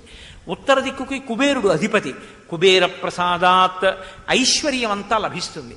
కాబట్టి 4 దిక్కులకి వాళ్ళు అధిపతులు. 4 దిక్కుల ఉన్న ప్రాంతములన్నింటినీ మీరు ఆ నదులు, ఆ పర్వతాలు మహాసంకల్పం ఎలా వింటారో అలా ఈ పర్వతాలు, మేడలు, దేవతలు, ప్రాంతాలు ఇవి విన్నంత మాత్రం చేత ఆ దిక్పాలకుల యొక్క అనుగ్రహం కలిగి మనకి కావలసినటువంటి శ్రేయస్సులన్నీ చేకూరుతాయి. శ్రీరామాయణంలో మహానుభావుడు ఎన్ని విషయాల్ని లోపల పెట్టారో. కాబట్టి ఆ పశ్చిమాద్రి శిఖరము మీద విశ్వకర్మ దివ్యమైనటువంటి ఒక గొప్ప భవనాన్ని నిర్మించారు. అది అనేకమైనటువంటి వరుసలతో ఉంటుంది. దాని యందు వరుణుడు ఉంటాడు. ఆ ప్రాంతంలో మేరుసావర్ణి అనబడేటటువంటి ఒక మహర్షి ఉన్నాడు. ఆయన కూతురు ఎదర మనకి కనపడుతుంది. ఆయన బ్రహ్మదేవుడు ఎంత గొప్పవాడో మేరుసావర్ణి అంత గొప్పవాడు. ఆయనకి మీరు సాష్టాంగంగా నమస్కారం చేయండి. ఆ ప్రాంతాన్ని కూడా దాటి వెళ్ళిపోతే ఇంకా ఏముంటుంది అన్నది ఎవ్వరికీ తెలియదు. ఎందుకంటే మనుష్యులైనటువంటి వారు కానీ దేహదారులైన వారు కానీ అక్కడ వరకే వెళ్ళగలరు, అది దాటి వెళ్ళడం కుదరదు. కాబట్టి మీరు అక్కడి వరకు సీతమ్మ జాడ కోసం వెళ్ళిరండి అన్నాడు. అని ఉత్తర దిక్కుకు వెళ్ళవలసినటువంటి వానరులకు నాయకుడిగా శతవలిని నియమించాడు. పిలుస్తూనే అన్నాడు, ఉత్తర దిక్కున అసలు లోకములకంతటికీ, భూమండలానికి అంతటికీ కూడా ఆభరణముగా భాసిల్లేటటువంటి హిమాలయ పర్వత శిఖరములున్నాయి. ఎందుకని? తాపసులందరూ హిమాలయ పర్వతాల్లోనే ఉంటారు. గొప్ప పుణ్యభూమి. మీరు చాలా జాగ్రత్తగా బయలుదేరండి. ఆ హిమవత్ పర్వతం అనేటటువంటిది ఈ లోకానికి ఒక దివ్యాభరణం. మీరు ఉత్తర దిక్కుకు వెళ్ళేటప్పుడు మ్లేచ్ఛ దేశము, పులింగ భూమి, శూరసేన రాజ్యములు, ఇంద్రప్రస్థము, ఇంద్రప్రస్థం అంటే ఢిల్లీ, ఇంద్రప్రస్థము, దక్షిణ కురుభూములు, కురుక్షేత్రాది ప్రాంతములు, మద్రక దేశములు, కాంభోజ రాజ్యములు, యవనుల భూములు, శకుల దేశములు, ఆరకట్ట దేశ భాగములు, బాహ్లిక రాజ్యములు, ఋషిక ప్రదేశములు, పురురాజుల భూములు, టంకణ దేశ ప్రాంతములు, చీనా, పరమచీనా భూములు, కురు, కోసల, కాశీ, వజ్జి, మల్ల, అంగ, మగధ, వత్స, మత్స్య, దేశీ, అవంతి, గాంధార, కాంభోజ, సౌరాష్ట్ర, ఆశ్మక మొదలైన రాజ్యాలు, హిమోత్పర్వత ప్రాంతాలు, అనేకమైనటువంటి పద్మక వృక్షాలు, దేవదారు వృక్షాలతో కూడిన వనాలు, సోమాశ్రమ ప్రాంతము, కాళపర్వతము, హేమగర్భము, సుదర్శనం అనేటటువంటి పెద్ద కొండ, దేవసకం అనేటటువంటి ఒక పర్వతము. అది దాటిన తరువాత 100 యోజనములు వెళ్ళిపోతే ఇంకా అంతా ఒక పెద్ద శూన్యక ప్రదేశం కనపడుతుంది. ఇంకా అక్కడ జీవులు ఎవరు తిరుగుతూ ఉండరు, ఎడారి ప్రాంతం. అటువంటి ప్రాంతం కనబడుతుంది. మీరు అది కూడా దాటి వెళ్ళిపోవాలి. వెళ్ళిపోయిన తర్వాత ఒక దుర్గమమైనటువంటి అరణ్యం కనబడుతుంది. ఆ అరణ్యంలో తెల్లని కాంతులతో విలసిల్లేటటువంటి కైలాస పర్వత శిఖరముల యొక్క కాంతి మీకు కనపడుతుంటుంది. దాంట్లో బాగా ముందుకు వెడితే విశాలమైనటువంటి సరస్సు ఉంటుంది. ఆ సరస్సులో ఉండేటటువంటి కమలముల యొక్క శోభ అపూర్వంగా ఉంటుంది. అందులో హంసలు, కన్నెలేడి పిట్టలు తిరుగుతుంటాయి. అక్కడే యక్షరాజైనటువంటి వాడు, ఉత్తర దిక్కుకు అధిపతి అయినటువంటి కుబేరుని యొక్క చంద్రకాంతులతో మేఘమండలం ప్రకాశించినట్టు ప్రకాశిస్తున్నటువంటి ఉత్తమమైన సౌధం కనబడుతుంది. అది కూడా దాటి వెళ్ళిపోతే క్రౌంచిగిరి కనపడుతుంది. అందు బిలంలా ఉండేటటువంటి ఒక పెద్ద గుహ కనబడుతుంది. అందులోనే కుమారస్వామి శక్తి అనేటటువంటి ఆయుధాన్ని ప్రయోగించాడు అని ప్రసిద్ధి.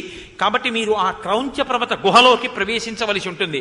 ఆ గుహలలో, శిఖరాలలో, పర్వతాలలో, సరస్సులలో, నదులలో, తీరాల్లో, తపోవనాల్లో, జనపదాల్లో, పట్టణాల్లో, నగరాల్లో, గ్రామాల్లో, ఇళ్లలో అన్ని చోట్ల వెతకవలసి ఉంటుంది.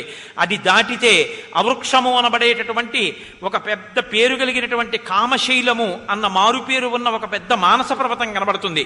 అక్కడంతా వెతకాలి. అది దాటితే మైనాకం అనేటటువంటి పర్వతం కనబడుతుంది.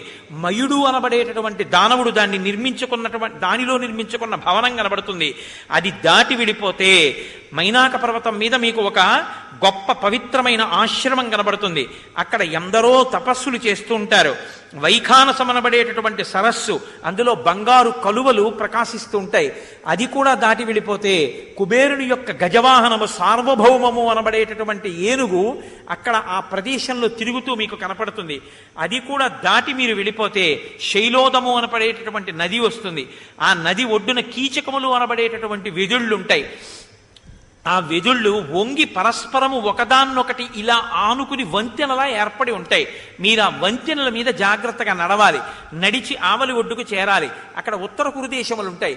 ఆ కురుదేశములు నదులు అన్నీ మీరు వెతకాలి. అది దాటిన తర్వాత నదులలోనికి చొచ్చుకుని ఉన్నటువంటి అగ్నిశిఖల లాంటి పర్వతాలు రత్నమయమైనవి కనపడతాయి. మీరు ఆ పర్వతాలన్నీ వెతకాలి. అక్కడ ఉండేటటువంటి వృక్షములన్నీ పక్షుల గుంపులకి ఆవాసములు. మీరు ఆ ప్రదేశాలన్నీ వెతకాలి. అక్కడ ఉండేటటువంటి కొన్ని వృక్షాలు మనుష్యులకు కావలసినటువంటి వస్త్రాల్ని ఆభరణాలని కూడా ఇస్తూ ఉంటాయి. మీరు ఆ వృక్షముల అనుగ్రహంతో అవన్నీ పుచ్చుకుని చక్క అవన్నీ ధరించండి. అది దాటిన తర్వాత గంధర్వులు, కిన్నెరులు, సిద్ధులు, నాగులు, విద్యాధరులు, స్త్రీలతో ఆనందిస్తున్నటువంటి తేజస్సంపన్నమైనటువంటి వ్యక్తులు మీకు అక్కడ కనపడతారు. అవన్నీ చూడండి. అది దాటిన తర్వాత ఎంతో పుణ్యం చేసినటువంటి వాళ్ళు అక్కడ భోగానుభవం అనుభవిస్తూ కనపడతారు. అది దాటితే ఉత్తర దిక్కున లవణ సముద్రం వస్తుంది. ఆ సముద్రం మధ్యలో సోమగిరి అనబడేటటువంటి ఒక పర్వతం ఉంటుంది. అది సువర్ణమయం. ఆ ఇంద్రలోకం, బ్రహ్మలోకం నందుండేటటువంటి దేవతలందరూ ఆకాశంలో నిలబడి ఆ పర్వతాన్ని చూస్తూ ఉంటారు. అంత అందంగా ఉంటుంది. అక్కడే విశ్వాత్మకుడైనటువంటి విష్ణు భగవానుడు, ఏకాదశ రుద్రస్వరూపం కలిగినటువంటి శంకర భగవానుడు, సృష్టికర్త అయిన బ్రహ్మ ముగ్గురు అక్కడ నివసిస్తూ ఉంటారు. అందుకే ఉత్తర దిక్కుకి చేసేటటువంటి నమస్కారం అంత గొప్ప నమస్కారం అయింది. కాబట్టి ఎట్టి పరిస్థితుల్లోనూ మీరు ఉత్తర కురు భూముల్ని మాత్రం దాటి వెళ్ళకూడదు. ఎందుకంటే అది దాటి వెళ్ళడం ఎవరికీ సాధ్యమయ్యేటటువంటి విషయం కాదు. కనుక మీ అందరూ కూడా వీటిని సాధించవలసింది అని చెప్పారు. చెప్తే వెంటనే అక్కడ ఉన్నటువంటి వానరములన్నీ, మేము ఆ దిక్కుకు వెళ్ళిపోతాం, మీ అందరూ మాతో రావక్కర్లేదు, నేను ఒక్కడనే చాలు, రావణుణ్ణి పట్టేస్తాను, పళ్ళతో కొరికేస్తాను, చంపేస్తాను, సీతమ్మని తీసుకొచ్చేస్తాను, ఇన్ని వేల మంది ఎందుకు, ఇన్ని లక్షల మంది ఎందుకు, నేను ఒక్కడనే చాలు అని సంతోషంతో రామకార్యం మీద ఉపకారం చెయ్యడమే మా జన్మకి ధన్యత అంటూ సంతోషంతో ఒక్కసారి పరాగ మిగిలిపోతే ఎలా ఉంటుందో అలా అన్ని దిక్కులకు వానరములన్నీ కిచకిచలాడుతూ పెద్ద శబ్దం చేస్తూ 4 దిక్కులకి బయలుదేరారు. మిగిలిన వానరులు అక్కడ ఉన్నారు. దక్షిణ దిక్కుకు వెళ్ళవలసినటువంటి వానరులలో ఉన్న హనుమని సుగ్రీవుడు వెనక్కి పిలిచారు. పిలిచి హనుమతో అంటున్నారు, ఈలోగా రామచంద్రమూర్తి అడిగారు, నాకు చాలా ఆశ్చర్యంగా ఉంది, నీకు ఈ భూమండలం అంతా ఇన్ని ప్రాంతాలు ఎలా తెలిసాయని అడిగారు. గట్టిగా చెప్పకూడదు రామా, నన్ను వాలి చంపడం కోసమని వెంట తిరిగినప్పుడు 4 మంత్రులతో కలిసి భూమండలం అంతా పారిపోయాను, అప్పుడు చూశాను ఇవన్నీ. ఆయన ఎంత బలవంతుడో చూడండి పారిపోవడంలో కూడా. చిట్ట చివరికి హనుమ నాతో చెప్పారు, ఎంతకాలం ఇలా పరిగెడతావు, ఋష్యమూక పర్వతం మీదకైతే వాలి రాలేడు, అందుకని అక్కడ ఉండు అని చెప్పారు. అప్పటి నుంచి ఋష్యమూక పర్వతం మీద ఉంటున్నాను, అందుకని నాకు ఈ భూమండలం గురించి జ్ఞానం కలిగింది అని చెప్పారు. తర్వాత హనుమని పిలిచారు. విశేషేణతు సుగ్రీవో హనుమత్యర్థముక్తవాన్ సహి తస్మిన్ హరిశ్రేష్ఠే నిశ్చితార్థోర్ధ సాధకే. ఇన్ని కోట్ల వానరములను 4 దిక్కులకి పంపించినప్పటికీ అర్ధసాధకుడైనవాడు, సీతమ్మ జాడ కనిపెట్టగలిగిన వారు హనుమ ఒక్కరే అని సుగ్రీవుడి యొక్క నమ్మకం. న భౌమౌ నాంతరిక్షేవా నాంబరే నామరాలయే నాప్సువా గతి సంగంతే పశ్యామి హరిపుంగవ. దేవలోకాలలో కాని, ఈ లోకాలలో కాని, గంధర్వలోకాలలో కాని నీకు తెలియని ప్రాంతం, నీకు తెలియని వాళ్ళు ఎవ్వరూ లేరు. కాబట్టి సాసురాహ సగంధర్వాహ సనాగ నరదేవతాః విదితాః సర్వలోకాస్తే ససాగర ధరాధరాః గతిర్వేగశ్చ తేజశ్చ లాఘవంచ మహాకపే పితుస్తే సదృశం వీర మారుతస్య మహౌజసః త్వయ్యేవ హనుమన్నస్తి బలం బుద్ధి పరక్రమః దేశకాలానువృత్తిశ్చ నయశ్చ నయపండితః. ఇది హనుమ యొక్క గొప్పతనం. అందుకే కిష్కింధకాండలో ఉన్నటువంటి హనుమ యొక్క వైభవాన్ని విన్నంత మాత్రం చేత హనుమ యొక్క అనుగ్రహం కలుగుతుంది. ఇందులో ఆయన ఓ మాట అంటున్నారు, గతిర్వేగశ్చ తేజశ్చ లాఘవంచ మహాకపే. నీకు విశేషమైనటువంటి వేగం ఉంది, గొప్ప గతి తెలుసున్నటువంటి వాడివి. లాఘవంచ మహాకపే, దూకడం కూడా తెలుసున్నటువంటి వాడివి.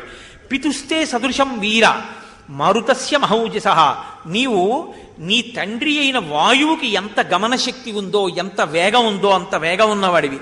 త్వయ్యేవ హనుమన్నస్తి బలం బుద్ధి పరక్రమః దేశకాలానువృత్తిశ్చ నయశ్చ నయపండితః. నీవు దేశకాలములను బాగా తెలుసున్నవాడివి. ఎక్కడ ఏది చెయ్యాలో, ఏ సమయంలో ఏది చెయ్యాలో తెలుసున్నటువంటి బుద్ధి పరాక్రమము ఉన్నటువంటి వాడివి. ఇది లేనివాడు బుద్ధి ఉంటే సరిపోదు, పరాక్రమం ఉండాలి. పరాక్రమం ఉంటే చాలదు, బుద్ధి ఉండాలి. బుద్ధి పరాక్రమము ఉండి ఎక్కడ ఏది చెయ్యాలో అది చెయ్యాలి. అందుకే శ్రీరామాయణంలో గొప్పతనం ఏమిటో తెలుసా అండి? ఇంత బలం ఉన్న హనుమ పిల్లి పిల్లగా లంకలో తిరగడం. ఆయన పిల్లి పిల్లంత వారై తిరిగారు. వృషదంశక మాత్రసన్ బభూవాద్భుతదర్శన అంటారు. పిల్లి పిల్లంత రూపంతో తిరిగారు. కారణం ఏమిటో తెలుసా? అది నిశ్శబ్దంగా తిరగలదు, అంత చిన్న రూపంతో తిరగలదు. దేశకాలానువృత్తిశ్చనయశ్చనయ పండిత, అంతే తప్ప ఎప్పుడూ తన వైభవమే ప్రకటింపబడాలని పెద్ద పర్వతాకారంతో తిరిగితే దొరికిపోతారు. కాబట్టి నీకు ఈ జ్ఞానము, ఈ బుద్ధి కలిగిన వాడివి. కాబట్టి హనుమా, నీ వలననే ఈ కార్యము సాధింపబడాలి. అప్పుడు సుగ్రీవుడికి హనుమ మీద ఉన్న నమ్మకం ఎంతో చూశారు రామచంద్రమూర్తి. కాబట్టి ప్రభు ఇతని మీద ఇంత నమ్మకం పెట్టుకున్నారు అంటే ఈ కార్యం సీతమ్మ తల్లి జాడ కనిపెట్టబడడం అన్నది ఒక్క హనుమయే సాధించగలరు అని అనుకున్నారు. అనుకుని దదౌ తస్య తత ప్రీతః స్వనామాం కోపశోభితం అంగుళీయమభిజ్ఞానం రాజపుత్రాః పరంతపః. రామాలయంలో ఒక్కసారి నీరాజనమిమ్మని చెప్పండి. దదౌ తస్య తత ప్రీతః స్వనామాం కోపశోభితం అంగుళీయమభిజ్ఞానం రాజపుత్రాః పరంతపః. రామచంద్రమూర్తి తన తన ఉంగరం మీద శ్రీరామ అని వ్రాయబడి ఉన్నటువంటి ఉంగరాన్ని తీసి హనుమకి ఇచ్చారు. హనుమ, మిగిలిన వాళ్ళు ఎవరైనా వెళితే సీతమ్మ అనుమానించి మాట్లాడదు. ఈ నా ఉంగరం నీ చేతిలో ఉన్న కారణం చేత. సుందరకాండలో ఈ ఉంగరం అమ్మవారి కేశభూషణం ప్రధాన పాత్ర పోషిస్తాయి. ఈ ఉంగరం అనుకోకండి, ఉంగర దర్శనమే రామదర్శనం సీతమ్మకి. గొప్ప ఉపశాంతినిస్తున్న ఆ ఉంగరం రాముడి చేతి నుంచి హనుమ చేతిలోకి వెళ్ళడం రామాయణంలో ఒక అద్భుత ఘట్టం.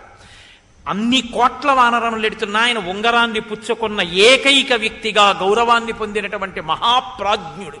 తన ప్రభువైన సుగ్రీవుని నమ్మకాన్ని, రామచంద్రమూర్తి యొక్క విశ్వాసాన్ని సూరగొన్న మహాపురుషుడు.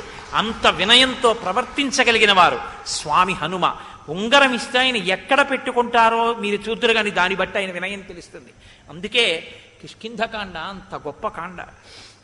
అంగుళీయమభిజ్ఞానం రాజపుత్రాః పరంతపః అనేన త్వాం హరిశ్రేష్ఠ చిహ్నేన జనకాత్మజ మత్సకాశాదనుప్రాప్తం అనుద్విగ్నాను పశ్యతి వ్యవసాయస్య తే వీర సత్వయుక్తస్య విక్రమః సుగ్రీవస్య చ సందేశః సిద్ధిం కదయతీవ మే సతం గృహ్య హరిశ్రేష్ఠః స్థాప్య మూర్ధ్ని కృతాంజలిః వందిత్వా చరణౌ చైవ ప్రస్థిత ప్లవగోత్తమః. ఓ వీరుడా, నీ కార్యోత్సాహము, సాహసము, పరాక్రమము నేనిప్పుడు సుగ్రీవుడు నీ మీద పెట్టుకున్న నమ్మకం వల్ల తెలుసుకున్నాను. నీవే ఈ కార్యమును సాధించగలవు, సీతమ్మ జాడ కనిపెట్టగలవు. సీతమ్మ జాడ కనిపెట్టిన తరువాత సీతమ్మ నీతో మాట్లాడడానికి ఈ ఆభరణం పనికొస్తుంది. ఇది చూపిస్తే సీతమ్మ అరమరిక లేకుండా నీతో మాట్లాడుతుంది. కాబట్టి ఈ ఉంగరాన్ని గ్రహించు అని స్వామి తన చేతి ఉంగరాన్ని తీసి స్వామి హనుమ చేతిలో ఉంచారు. వెంటనే ఆయన ఉంగరాన్ని కళ్ళకద్దుకుని తన శిరస్సులో పెద్దగా పెరిగినటువంటి జుట్టు ముడిలోకి దోపుకుని ఆ ఉంగరాన్ని తల మీద పెట్టుకుని శిరసా రామచంద్రమూర్తికి నమస్కరించారు. తప్ప ఇంత గొప్పవాణ్ణి రాముడు నమ్మాడు, ఆ సుగ్రీవుడు నమ్మాడని అహంకరించలేదు. అంత వినయశీలి హనుమ. అందుకే ఈ ఘట్టం రామచంద్రమూర్తికి, సీతమ్మకి, అందరికీ రామాయణంలో గొప్ప మంగళం వైపుకి తిరుగుతున్నటువంటి ఘట్టం ఇదంతా. ఇంకా కాబట్టి ఇప్పుడు పట్టుకుని బయలుదేరారు. అన్ని దిక్కులకు వెళ్ళినటువంటి వానరములు నెల రోజుల తర్వాత తిరిగి వచ్చేసి అందరూ చెప్పారు, మేము వెళ్ళాం కానీ మాకెక్కడా సీతమ్మ జాడ కనపడలేదన్నారు. ఒక్క దక్షిణ దిక్కులకి వెళ్ళినటువంటి వానరముల యొక్క సమూహం మాత్రం తిరిగి రాలేదు. వాళ్ళు అలా వెడుతుండగా ఒక నిర్జనమైన ప్రదేశం కనపడింది దక్షిణ దిక్కున.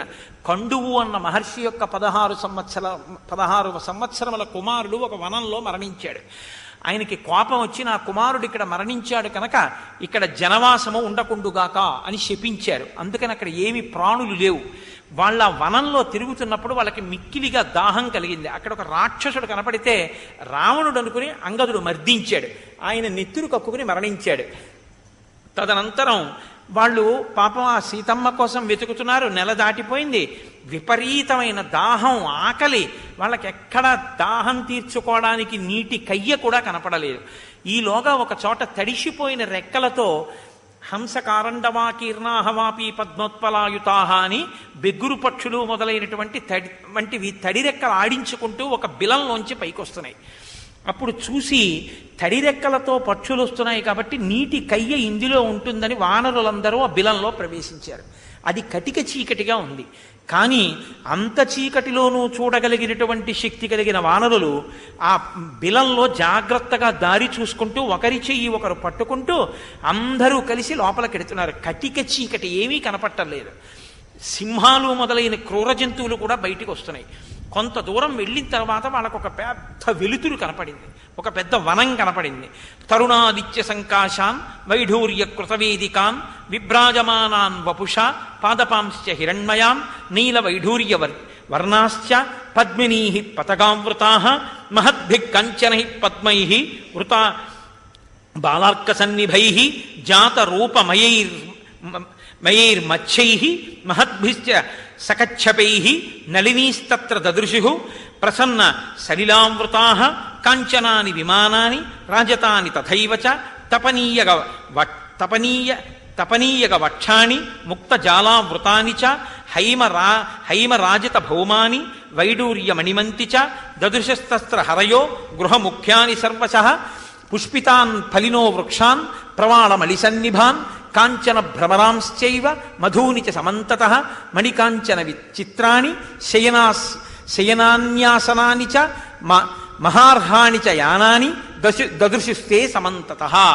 వాళ్ళ వనంలో చూసేటప్పటికి ఒక గొప్ప సరోవరం, అందులో చేపలు, తాబేళ్లు, పెద్ద పెద్ద చెట్లు, పళ్ళు, వాటికి తేనె పట్లు, అక్కడే బంగారముతో అమర్చబడినటువంటి గొప్ప గొప్ప ఆసనములు, తల్పములు.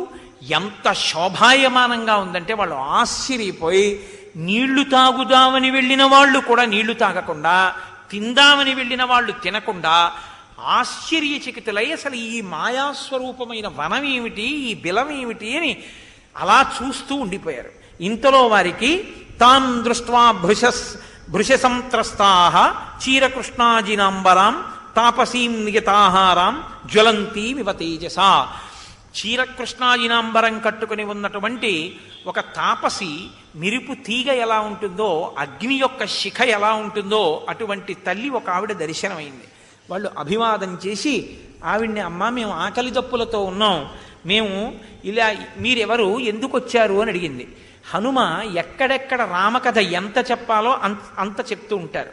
ఆ తల్లితో తాము ఏ కార్యం మీద బయలుదేరారో, దశరథ మహారాజు గారి పుత్రులైనటువంటి రామలక్ష్మణులు అరణ్యవాసానికి వచ్చి సీతమ్మ జాడ తెలియకుండా రాక్షసుడు అపహరిస్తే ఆ జాడ కనిపెట్టడం కోసం సుగ్రీవుడి పనుపున అన్ని దిక్కులకు పంపబడిన వానరులలో దక్షిణ దిక్కునికి అంగదుని నాయకత్వంలో వచ్చిన మేము సీతమ్మ తల్లి జాడ వెతుకుతూ ఆకలి దప్పులకు లోనైన వాళ్ళమై తడిరెక్కలతో కూడిన పక్షులు బిలంలోంచి పైకొస్తుంటే ఇక్కడ నీళ్లు దొరుకుతాయని లోపల ప్రవేశించామమ్మా, మాకు ఆకలిగా ఉంది తల్లి, బిలమేమి అని అడిగారు. అడిగితే ఆ తల్లి చెప్పిందప్పుడు, మయోనామ మహాతేజ మాయావీ దానరషభ తేనేదం నిర్మితం సర్వం మాయయా కాంచనం మనం పురాదానవ ముఖ్యానాం విశ్వకర్మా బభూవ ఏనేదం కాంచనం దివ్యం నిర్మితం భవనోత్తమం. ఆయన శతవర్ష సహస్రాణి తపస్వా మహామనే పితామహాద్వరం లేభే సర్వం ఔషనసం ధనం దుహితా మేరుసావర్ణే అహం తస్యాహ స్వయం ప్రభా ఇదం రక్షామి భవనం హేమాయా వానరోత్తమ మమ ప్రియసఖీ హేమ నృత్తగీత విశారద తయా దత్తవరా చాస్మి రక్షామి భవనోత్తమం అని ఆ తల్లి ఆ బిలం యొక్క రహస్యాన్ని చెప్పింది. ఇక్కడ పూర్వం ఒక దానవరాజు అయినటువంటి మయుడు అనబడేటటువంటి ఆయన ఉండేవాడు. ఆయన బ్రహ్మగారి గురించి గొప్ప తపస్సు చేశాడు. బ్రహ్మగారు ప్రత్యక్షమై నీకేం కావాలి అని అడిగాడు. ఆయన నాకు గొప్ప శిల్పశాస్త్రం రావాలి అన్నాడు. ఆయన ఆ శిల్పశాస్త్రాన్ని శుక్రాచార్యుల వారి నుండి పొంది ఆయన అప్పటి నుంచి దానవులకందరికీ భవనములను నిర్మాణము చేశాడు.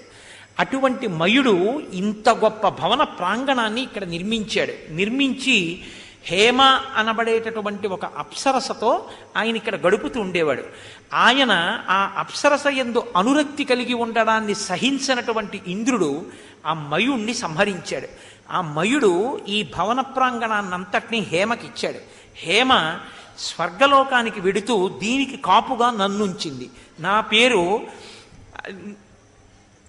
ఇక్కడ స్వయంప్రభ అనబడేటటువంటి పేరు కలిగిన నేను ఈ గుహనంతటినీ కూడా, ఈ ప్రాంగణాన్ని, భవనాన్ని రక్షణ చేస్తూ ఉంటాను. నేను మేరు సావర్ణి యొక్క కుమార్తెని అని చెప్పి ఇమాన్యభ్యవహార్యాణి మూలాని చ ఫలాని చ భుక్త్వా పీత్వా చ పానీయం సర్వం మే వక్తుమర్హత. మీరు ఇక్కడ ఉన్నటువంటి ఈ కందమూలాల్ని తిని నీరు తాగండి అని ఆ వచ్చినటువంటి వానరములకు పెట్టింది. ఆయన ఆ వచ్చినటువంటి వాళ్ళందరూ ఆ పళ్ళు తిని కందమూలములను తిని నీళ్లు తాగి ఉపశాంతి పొందారు. అమ్మ మేము ఇప్పుడు బయటికి వెళ్ళిపోతామమ్మా, సీతాన్వేషణం చెయ్యాలి అన్నారు. అంటే ఆ తల్లింది, ఈ బిలంలోకి రావడమే కానీ మళ్ళీ వెళ్ళడం ఉండదు. ఇంకా మళ్ళీ వెళ్ళడం అంటే ప్రాణాలు పోవడమే, కాబట్టి వెళ్ళడం అంటూ ఉండదు, ఇక్కడ ఉండడమే అని. అమ్మ మేము సీతమ్మ తల్లి జాడ అన్వేషించడానికి వచ్చిన వానరులమమ్మ, రామకార్యం మీద వచ్చాం, తల్లి అనుగ్రహించు అన్నారు. రామకార్యం అంటే అలా ఉపకారం చేస్తారండి. రామకార్యంలో ఉపకారం చెయ్యనన్నవాడు మీకెవరూ కనపడడం. కాబట్టి ఏవముక్త హనుమత తాపసీ వాక్యమబ్రవీత్ జీవతా దుష్కరం మన్యే ప్రవిష్టేన నివర్తితం తపసస్తు ప్రభావేన నియమోపార్జితేన చ సర్వనేవ బిలాదస్మాత్ ఉద్ధరిష్యామి వానరాన్. నేను అనేకమైన నియమములను పాటించి చేసినటువంటి తపస్సుని ఫలంగా పెట్టి ఇందులోకి వస్తే ఇంకా బయటికి వెళ్ళడం సాధ్యం కాదు. కాబట్టి మీరు రామకార్యం మీద సీతాన్వేషణానికి వచ్చిన వానరులు కాబట్టి మిమ్మల్ని నేను పైకి దింపేస్తాను అని మీ అందరూ కన్నులు మూసుకోండి అండి. వాళ్ళందరూ కళ్ళు మూసుకున్నారు. మూసుకున్న తర్వాత తల్లి తన తపశ్శక్తితో వాళ్ళందరినీ బయటికి వెళ్ళిపోయేటట్టుగా చేసింది. ఇప్పుడు బయటికి వెళ్ళినటువంటి వానరాలు అన్నీ కలిసి కూర్చుని చూసాయి. వసంత ఋతువు వచ్చినటువంటి చిహ్నాలు వాళ్ళకి కనపడ్డాయి. కనపడితే నెల దాటిన తర్వాత తిరిగి వస్తే చంపేస్తానన్నాడు. కాబట్టి ఇప్పుడు అంగదుడు అన్నాడు. అంగదుడు కొంచెం ఆవేశపూరితమైనటువంటి మనస్సు ఉన్నవాడు రామాయణంలో. కాబట్టి ఆయన అన్నాడు, వెనక్కి వెడితే ఎలాగో నా పినతండ్రి నన్ను చంపేస్తాడు, నా పినతండ్రికి నేనంటే ఇష్టం లేదు. ఒక్కొక్కడు చూడండి, చిన్న కష్టం వచ్చిందనుకోండి, ఇంకా వెంటనే ఆ కష్టాన్ని అడ్డుపెట్టి అవతల వాడిని క్యారెక్టర్ అసిసినేషన్ అంటారు. ఆయనలో ఉన్నవన్నీ చిలవలు పలవలు చేసేసి తప్పుల కింద చెప్పేస్తారు. అటువంటి అతిగా స్పందించేటటువంటి లక్షణం ఉన్నవాడు అంగదుడు. కాబట్టి నచాహం యవ్వరాజ్యేన సుగ్రీవేణాభిషేచిత నరేంద్రాణాభిషిక్తోస్మి రామేణా క్లిష్టకర్మణ. అసలు సుగ్రీవుడు నాకేం యవరాజ్య పట్టాభిషేకం చేయలేదు. రామచంద్రమూర్తి చెప్పారు నాకు యవరాజ్యం ఇమ్మని, అందుకునిచ్చాడు. మా పినతండ్రికి నేనంటే ఇష్టం లేదు, నేనన్నా నా తండ్రి అన్నా ఆయనకి ఇష్టం లేదు. అటువంటి వాడు నన్ను ఎప్పుడు చంపుదామా అని చూస్తున్నాడు. ఇప్పుడు ఇంక నెల అయిపోయిన తర్వాత వెనక్కెడితే నన్ను బతకనిస్తాడా? ఎలాగో చంపేస్తాడు. నపూర్వం బద్ధవైరోమాం రాజా దృష్ట్వా వ్యతిక్రమం ఘాతయిష్యతి దండేన తీక్ష్ణేన కృత నిశ్చయ. కాబట్టి నన్ను ఎలాగో చంపేస్తాడు. కాబట్టి తిరిగి వెళ్ళడం ఎందుకు? వెళ్లకుండా ఇదిగో ఇక్కడ సముద్రం కనపడుతోంది కదా, ఈ సముద్రంలో పడిపోయి నేను ప్రాణాలు విడిచిపెట్టేస్తాను అన్నాడు. అందరం విడిచిపెట్టేద్దాం, నన్నేమిటి అందరినీ చంపేస్తాడుగా, ఎందుకు తిరిగి వెళ్ళడం? కాబట్టి వెళ్ళద్దే సుగ్రీవుడి దగ్గరికి అన్నాడు. తారుడన్న వానరుడు లేచి అన్నాడు, నిజమే అంగదుడు చెప్తున్నది, మనం వెనక్కి వెళ్లే కన్నా ఈ బిలంలోకి ఎవరూ ప్రవేశించలేరు. కాబట్టి మనం హాయిగా మళ్ళీ బిలంలోకి వెళ్ళిపోయి అక్కడ ఆ స్వయం ప్రభా బిలంలో చక్కగా అన్ని కందమూలాలు దొరుకుతున్నాయి, తేనె దొరుకుతోంది, నీళ్లు దొరుకుతున్నాయి. సుఖంగా అక్కడే ఉందాం, అక్కడే తిందాం, అక్కడే తాగుదాం, ఎప్పుడు చావు వస్తే అప్పుడు కద్దాం, తప్ప వెనక్కి వెళ్ళి చావమని ఎవడు చెప్పాడు? కాబట్టి అందరం ఇందులోకి వెళ్ళిపోదాం అన్నారు. వానరులు కదండి, చపల చిత్తులు. అందరూ నిజమే అంటే నిజమే అన్నారు. రండి మళ్ళీ వెళ్ళిపోదాం స్వయం ప్రభాబిలంలోకి, సంతోషంగా ఉందాము అన్నారు. అలా వాళ్ళు సంతోషంగా ఉందాము అనుకున్నారన్న సంతోషకరమైన ఘట్టం దగ్గర ఇవాళ ఉపన్యాసాన్ని పూర్తి చేస్తాను. ఇక రేపటి నుంచి వచ్చేటటువంటి ఘట్టాలన్నీ కూడా చాలా చాలా శక్తివంతమైనటువంటి ఘట్టములు. ఇక్కడ నేను చెప్పేటటువంటి మాట ఒకదాన్ని మీరు కొంచెం శ్రద్ధాళువులై ఆసక్తితో వినేటటువంటి ప్రయత్నం చెయ్యండి. ఇక దీని తర్వాత స్వామి హనుమకి శాప విమోచనం కలుగుతుంది. పైగా చాలా కీలకమైనటువంటి ఘట్టాలు నడుస్తాయి ఇంకా రాబోయే 2 రోజులు. తదనంతరం సుందరకాండ ప్రారంభం అయిపోతుంది. కాబట్టి సుందరకాండ ప్రారంభం అయిపోతుంది కాబట్టి సుందరకాండ 7 రోజుల పాటు జరుగుతుంది. అన్ని కాండలు నేను ఒక్కొక్క కాండ 7 రోజులకి సర్దుకుంటూ వస్తున్నాను. సుందరకాండ కూడా 7 రోజులు చెప్తాను. నేను మీతో ఒక చిన్న సూచన చేస్తాను. సుందరకాండ జరిగేటటువంటి రోజులలో మీలో ఎవరైనా దాని యొక్క ఫలితాన్ని ద్విగుణీకృతంగా పొందుదాము అనుకున్న వాళ్ళు ఉంటే, ఎందుకంటే సుందరకాండ సామాన్యమైన కాండ కాదు, మీరు ఎప్పుడు వినే ఉంటారు, నేను ప్రత్యేకం చెప్పక్కర్లేదు, ఎలాగో సుందరకాండలో వస్తుంది. అత్యంత శక్తివంతమైన కాండ. లోకంలో ఎటువంటి సమస్యకైనా పరిష్కారం ఇవ్వగలిగినవి రెండే అని చెప్తారు పెద్దలు. ఒకటి సుందరకాండ, రెండు సౌందర్యలహరి, ఇంకా మూడోది లేదు. అంత శక్తివంతం సుందరకాండ. కాబట్టి 7 రోజుల పాటు సుందరకాండ నడుస్తుంది. ఆ సుందరకాండ నడిచే రోజుల్లో చాలా చాలా విశేషమైనటువంటి కార్యక్రమాలు కూడా జరుగుతాయి ఆలయంలో. ప్రత్యేకించి ఇవాళ వైశాఖ శుద్ధ, నేను ఇంతకీ అది ఎలా పూర్తి చేద్దాం అనుకున్నానంటే, ఆ 7 రోజులు మళ్ళీ అయ్యో ఈయన మనకి దొరకలేదు, ఈయన్ని మనం అడగడానికి కుదరలేదు అని అనుకోవద్దు. ఒకవేళ ఆ 7 రోజులు సుందరకాండని చాలా నియమంగా వినడమైనా కూడా చాలా గొప్పది. వింటాము అలా అని ఎవరికైనా అనిపిస్తే ఆ 7 రోజులు చక్కగా భూషయనం చెయ్యండి. 7 రోజులు ఏకభుక్తం చెయ్యండి. రామచంద్రమూర్తిని ప్రతిరోజు అష్టోత్తరంతో సీతమ్మని హనుమని పూజ చేసుకోండి. సుందరకాండని శ్రద్ధాళువులై వినండి. మీకు ఉన్న ఖాళీ సమయాన్ని దుర్వినియోగం చేయకుండా రామనామం రాస్తూ వినండి. శ్రీరామాయణ సంపూర్ణ రామాయణాంతర్గతంగా సుందరకాండ రావడం చాలా గొప్ప విశేషం. ఎందుకంటే మామూలుగా సుందరకాండ చెప్తేనే రామాయణం చెప్పినట్టు, సంపూర్ణ రామాయణాంతర్గతంగా సుందరకాండ వినేటటువంటి అదృష్టం ఎన్ని కోట్ల జన్మల తర్వాత వస్తుంది. ఇది ఏదో నేను చెప్తున్నాను మీరు వింటున్నారని నేను చెప్పట్లేదు. నేను సుందరకాండ చెప్పడము అంటే మీరు నన్ను నమ్మండి నమ్మకపోండి, నేను సుందరకాండ ఎవ్వరూ లేకుండా కేవలం ఒక్క వ్యక్తికో 2 వ్యక్తులను కూర్చోపెట్టి నేను సుందరకాండ చెప్పిన రోజులు కూడా ఉన్నాయి. ఎందుకని అంటే వాళ్ళ కోసం కాదు, నా కోసం. నేను ఎప్పుడు చెప్పుకున్నా ఒకరిని ఉద్ధరిస్తానని నేను చెప్పుకోను, నన్ను నేను ఉద్ధరించుకుంటున్నానని చెప్పుకుంటానంతే. కాబట్టి ఎంతమంది ఉండాలి అన్నదానికి నాకు ఎప్పుడు నియమం లేదు. పరీక్షిత్తుకి మహానుభావుడు శుకుడు భాగవతం చెప్పడానికి ఎంతమంది ఉన్నారు? ఒక్కడే ఉన్నాడు. ఆదిత్య హృదయం అగస్త్య మహర్షి చెప్పడానికి ఎవరున్నారు? రాముడు ఒక్కడికే చెప్పారు. అలాగే భగవద్గీత అన్ని లక్షల మంది యోధులు ఉంటే ఎంతమందికి చెప్పారు? ఒక్కడికే చెప్పారు. నీకెందుకు సభలో కొన్ని వేల మంది ఉండాలన్న కోరిక? ఎవరు అర్హులో ఎవరు పాత్రులో రామచంద్రమూర్తి నిర్ణయం చేస్తారు. కాబట్టి 7 రోజులు సుందరకాండని దీక్షగా విందామనుకున్న వాళ్ళు చక్కగా నియమాన్ని పాటించండి, బ్రహ్మచర్యాన్ని పాటించండి. పాటించి ఆ 7 రోజులు పూర్తయిపోయిన తర్వాత మీరు రామచంద్రమూర్తికి ఒక్కసారి పట్టాభిషేక సర్గ ఉంటుంది, చిన్న సర్గ యుద్ధకాండ తర్వాత, అదొకసారి చదువుకోవడం చేసేసి, లేకపోతే సింహాసనం మీద సీతారాములు కూర్చున్నారు పట్టాభిషేకం అయిపోయింది అని స్మరణ చేసి అప్పాలు నైవేద్యం పెట్టి పులిహార అప్పాలు ఈశ్వరుడికి నివేదన చేసి మీరు దీక్షా విరమణం చేయవచ్చు. నేను మీతో మనవి చేసే ఇంకొక విషయం ఏమిటంటే, రేపటి నుంచి జరగబోయే ఘట్టాలన్నీ కూడా ఇంకా చాలా ఉత్కృష్టమైనటువంటి స్థితిలో ఉంటాయి, ఇక సామాన్యమైనవి కావు. అందులో చాలా శ్లోకాలు మంత్రం యొక్క స్థితిని పొందేస్తాయి, ప్రత్యేకించి సుందరకాండ నుంచి. అందులో ఆ ఘట్టాలు విన్నంత మాత్రం చేత అవి శక్తినిస్తాయి. నేను నా జీవితంలో అనేక పర్యాయములు వాటిని అనుభవించి ఉన్నాను. నాకు బాగా సన్నిహితంగా ఉండే వాళ్ళకు కూడా వాటి వైభవం ఏమిటో తెలుసు. మా గోపాలకృష్ణ గారు అనేక పర్యాయాలు వాటి శక్తి ఏమిటో చూసినవారు. కానీ నాకు వ్యక్తిగతమైన అనుభవాలు వేదికల మీద చెప్పడం అన్నదానికి నేను సుతారము దూరంగా ఉంటాను. కాబట్టి మీరు నన్ను నమ్మండి, చాలా గొప్ప ఘట్టం. నేను ఎందుకు ఈ మాట చెప్తున్నానంటే, అయ్యో మాకు తెలియలేదండి ఇంత గొప్పదని, మీరు అది చెప్పేటప్పుడు చెప్పారట, ఇది చెప్పి ఉంటే మేము ఏమైనా ఇతర పనులు సర్దుకుని విని ఉండేవాళ్ళం అని మీరు అంటారేమో. ఆ దోషం నాకు రాకూడదు అని నేను మీకు చెప్పానంతే తప్ప మిమ్మల్ని నిగ్రహించడమో ఇంకొకటో నా ప్రయోజనం కాదు. కాబట్టి రేపటి నుంచి ఇంకా శ్రీరామాయణం పూర్తయిపోయేంత వరకు చాలా విశేషమైన కార్యక్రమాలు నడుస్తున్నాయి. ఇవాళ అభయకోదండరామస్వామి దేవస్థానం 21/5/1975 సంవత్సరంలో ప్రతిష్ఠ చేయబడింది. వైశాఖ శుద్ధ ఏకాదశి నాడు పుష్పగిరి పీఠాధిపతులైనటువంటి మహానుభావులు పరమహంస పరివ్రాజకాచార్య శ్రీ శ్రీ శ్రీ మధభినవోద్దండ విద్యానృసింహ భారతీ స్వామి వారిచే ప్రతిష్ఠ చేయబడింది. దేవాలయ నిర్మాణము మరియు ప్రతిష్ఠ శ్రీ నంబూరి కాశీ విశ్వనాథం గారి ఆధ్వర్యంలో జరిగిందిట. ఇవాళ ఉన్నటువంటి ఏకాదశికి చాలా శక్తి కలిగిన ఏకాదశి. ఇవాళ ఏకాదశిని మోహనైక ఏకాదశి అని పిలుస్తారు.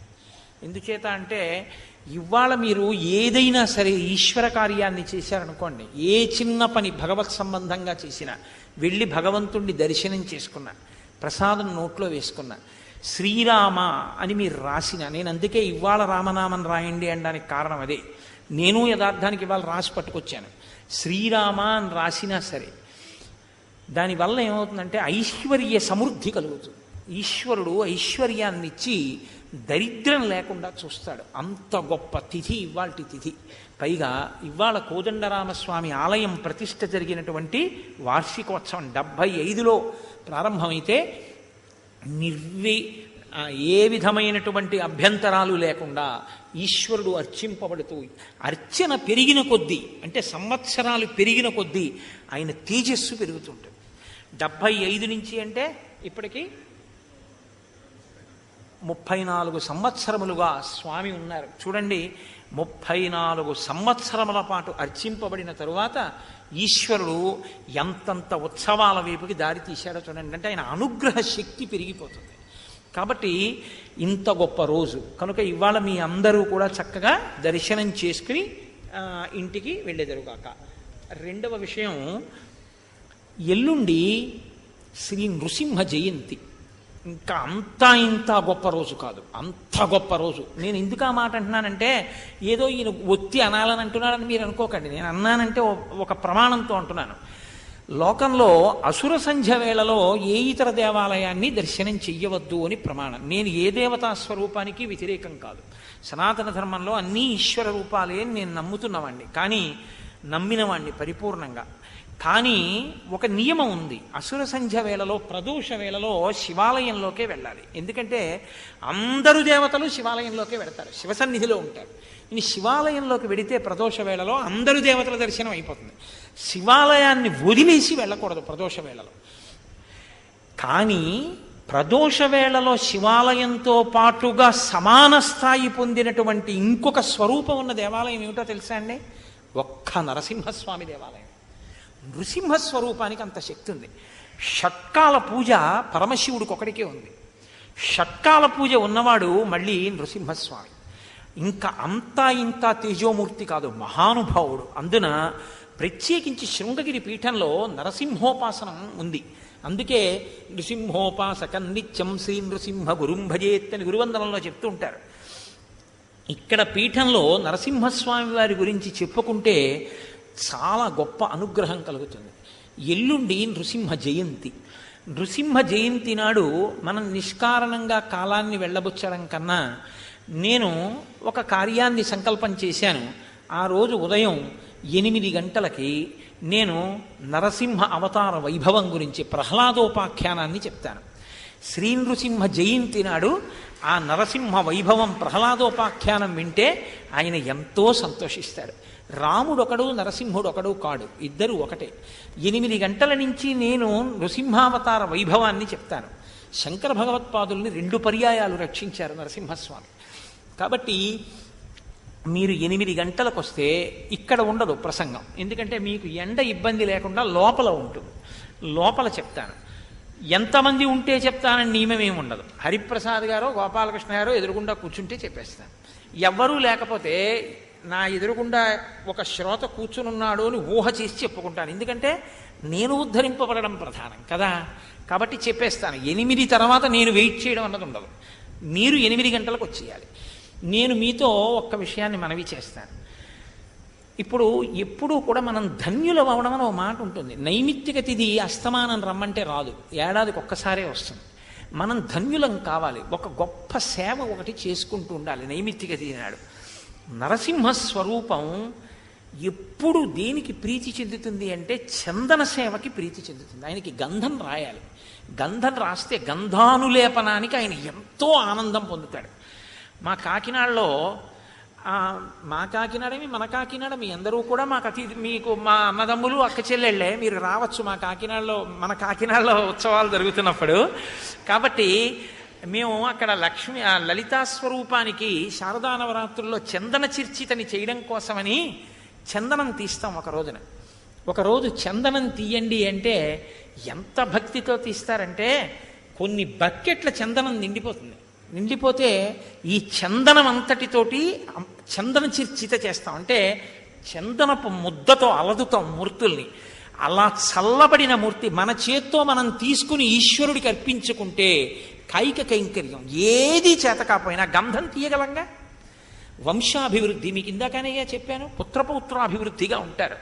అంతకు మించిన గొప్ప సేవ ఇంకొకటి ఉండదు. అందుకే నేను మీతో ఏం మనవి చేస్తానంటే 7 గంటలకి పీఠ ప్రాంగణం దూరంగా ఎవరైనా నిలబడితే ఏమిటో చప్పుడు వినపడాలి. ఏమిటా పీఠంలో ఆ చప్పుడు ఏమిటి అని అందరికీ అనుమానం రావాలి. ఏమిటా చప్పుడు? సాన మీద గంధపు చెక్కలు పెట్టి అరగదీస్తున్న చప్పుడు.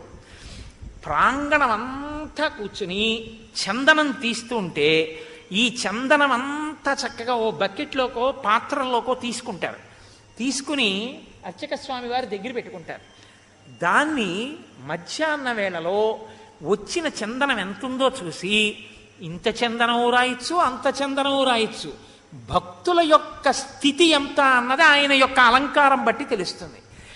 వచ్చిన చందనాన్ని బట్టి రామచంద్రమూర్తిని అంతటినీ చందన చర్చితుడిని చేస్తారు. ఇంకా ఎక్కువగా మీ అందరూ తీస్తే గంధపు పౌడర్ మాత్రం ఇవ్వకండి. గంధపు పౌడర్లు గంధము కాదు, చందనం కాదు. అది మనం అరగదీయాలి చందనాన్ని. సీతమ్మ తల్లిని కూడా చందన చర్చిత, ఇంకా ఉంటే లక్ష్మణస్వామి చందన చర్చిత, ఇంకా ఉంటే హనుమ కూడా చందన చర్చితుడవుతారు. ఆ రోజు సాయంకాలం దర్శనమివ్వరు. చందనం అంతా అలది అత్యద్భుతమైన అలంకారం చేస్తారు. మీరు ఎప్పుడైనా చూశారో లేదో నాకు తెలియదు. నిజంగానండి, మనం తీసిన చందనంతో ఆయన ఒంటి నిండా అలదుకుని ఆయన కూర్చుంటే అసలు మీరు ఆ ప్రాంగణంలోకి వెళ్ళండి, గుమ్మ గుమ్మ గుమ్మ గుమ్మలాడిపోతుంటారు మూర్తి. ఆ రాత్రంతా మనం రెక్కల కష్టంతో తీసిన చందనాన్ని ఈశ్వరుడు ఒంటి నిండా రాసుకుని మరనాడు పొద్దున్న తెర వెనక అభిషేకం చేసి చందనం తీసేస్తారు, ఒలిచేస్తారు. చందనం అంతా ఒలిచి అది మళ్ళీ మనకే ప్రసాదం కింద ఇచ్చేస్తారు. కాబట్టి అందున నృసింహ జయంతి మామూలుగా ఏదో చేద్దాం సేవని చేయడం కాదు, అంత గొప్ప తిథి వచ్చింది. 7 గంటల నుంచి 8 గంటల వరకు. 8 తర్వాత ఇంక చందనం చేసినా తీసుకోకండి. ఎందుకంటే ఈ ప్రతిదానికి ఒక నియమం ఉండాలి. 7 నుంచి 8 వరకు మీరు చక్కగా ఆ రోజు ఉదయం మగవాళ్ళు ఆడవాళ్ళు నియమం ఏం లేదు. దీనికి ఏ విధమైనటువంటి అర్హతానర్హతలు లేవు. వీళ్లే పాల్గొనాలి, వీళ్ళు పాల్గొనకూడదని లేదు. కానీ ఈశ్వర కైంకర్యానికి ఇస్తున్నారు కాబట్టి తలస్నానం చేసి చెయ్యలేకపోతే అండి పసుపు నీళ్లు జల్లుకొని, అంటే ఏదైనా అనారోగ్యం చేత మీ శరీరం అనుమతించకపోతే చక్కగా బయలుదేరి ఉతికిన బట్టలు కట్టుకుని ఇక్కడికి వచ్చి కూర్చుని వీలైనంత వరకు మగవారు కట్టుకోగలిగితే పంచా, లేకపోతే ఓ లుంగీలాగన్నా కట్టుకుని పైన వస్త్రం లేకుండా తీస్తే చాలా మంచిది. ఓ ఉత్తరీయం వేసుకుని చందనం. ఆడవాళ్ళు వాళ్ళు ఎప్పుడూ అమ్మవారి స్వరూపాలే. వాళ్ళు ఇలా ఉండాలని నేను చెప్పక్కర్లేదు, ఎందుకంటే వాళ్ళు సాక్షాత్ పరాశక్తి స్వరూపాలు, మమ్మల్ని కన్న తల్లులు. కాబట్టి మీరు చక్కగా వచ్చి కూర్చుని చందనం తీసేస్తే చాలు. ఇంటి దగ్గర తీసి ఇక్కడికి వద్దండి, ఇక్కడికి వచ్చే తీయండి. ఇంటి దగ్గర తీసి ఇక్కడికి తీసుకురాకండి, వద్దు. ఎందుకంటే మళ్ళీ పాత్ర వాడడం అవన్నీ మారిపోతుంది. అందుకే ఇక్కడికి రండి, మీకు నీరు సిద్ధంగా ఉంచుతారు. చక్కగాను 6:30కే సిద్ధం చేస్తారు. మీరు ఎక్కడ కూర్చున్నా మీకేం అభ్యంతరం చెప్పరు. మీరు ఎక్కడ మీకు తేలిగ్గా ఉంటే అక్కడ కూర్చోండి. 1 గంట మీరు ఎంత చందనం తీయగలరో అంత చందనం తీసి నరసింహస్వామికి ఇచ్చేయండి. రామచంద్రమూర్తిని చందన చర్చితుడిని చేస్తారు. ఆ రోజు రాత్రి సంభ్రమాశ్చర్యాలతో మునిగిపోవాలి అందరు. అలా మీరు చెయ్యండి. ఆ రోజు ఎల్లుండి నృసింహ జయంతి. ఆ మరునాడు సుందరకాండ ప్రారంభమైపోతుంది. స్వామి హనుమ బయలుదేరడానికి సిద్ధంగా ఉంటారు. ఆయనకి శాప విమోచనమైపోయిన ఘట్టం వింటారు మీరు ఆ రోజు రాత్రి. విన్న తరువాత నేను ఉపన్యాసాన్ని ఎల్లుండి సాయంకాలం కొంచెం తొందరగా పూర్తి చేస్తాను. మీ అందరూ విష్ణు సహస్రనామ స్తోత్రం, లక్ష్మీ అష్టోత్తరం తెచ్చుకోండి. ఏకకంఠంగా మనందరం కలిసి లక్ష్మీ అష్టోత్తరం, విష్ణు సహస్రనామ స్తోత్రం చదివి మనందరం కలిసి ఆ రోజున నేను దర్శనం చేసుకున్నాక మీరు దర్శనం చేసుకోక్కర్లేదు, మీ అందరిలో నేను ఒకణ్ణి. మనందరం కలిసి లోపలికి వెళ్ళి చక్కగా అందరం ఆ చందన మనం తీసే చందనాన్ని బట్టి 4 స్వాములు చందన చర్చితులు అవుతారు. అందం అప్పుడు ఉంటుంది. చందనం ఎక్కువైందనుకోండి పాదాలు చందనపు ముద్దతో నింపేస్తారు, వేళ్ళు అవన్నీ కుంకంతో అలంకారం చేస్తారు. ఒక్కొక్కసారి అక్కడ శాకాంబరి అలంకారం చందన చర్చిత నేనే చేస్తుంటాను కూడా కాకినాడ పట్టణంలో. కాబట్టి అందంగా చాలా వైభవోపేతంగా అలంకారం చేద్దాం. చేసి చక్కగా సాయంకాలం ఘుమఘుమలాడిపోతున్న చందన మంటపంలో ఆ స్వామిని దర్శనం చేసుకుని హనుమ శాప విమోచనం విని విష్ణు సహస్రం లక్ష్మీ అష్టోత్తరం చదువుకుని దర్శనం చేసి వెడదాం. ఆ మరునాడు అంటే ఇది గురువారం నాడు జరుగుతుంది. శుక్రవారం నాడు ఉదయం సుందరకాండ ప్రారంభం. ఆ రోజు ఉదయం చతుర్థి స్వాతి నక్షత్రంతో ఉంది. స్వాతి నక్షత్రం వాయు సంబంధమైన నక్షత్రం. వాయుపుత్రుడు హనుమ. కాబట్టి మనం ఆ రోజున వాయువు హనుమ వినాయకుడు ఒక్కలాంటి వారు. ఆ రోజున వినాయక స్వామికి చాలా విశేషమైన ఆరాధన జరుగుతుంది. గరికతోటి ఎర్రపూలతోటి శుక్రవారం నాడు ఉదయం విశేషంగా గణపతిని ఆరాధించి 108 కొబ్బరికాయలు కొట్టి 16 కొబ్బరికాయలు నిలబడి కొడతారు. గణపతికి ప్రశస్తి ఏమిటంటే కొబ్బరికాయ నిలబడి కొట్టాలి. 16 కొబ్బరికాయలు నిలబడి కొడతారు. కొట్టి నీరాజనాలు ఎత్తుతారు ఆయనకి. ఆ రోజు ఉదయం మళ్ళీ నేను ఒక ప్రత్యేక ప్రసంగం చేస్తాను. 8 గంటల నుంచి 9:30 వరకు ఎంతవరకో నేను వినాయకునికి సంబంధించినటువంటి తత్వం మీద మీ అందరికీ గణపతి వైభవము అని ఒక ప్రసంగం చేస్తాను. ఈ 2 ప్రసంగాలు బోనస్ ప్రసంగాలు.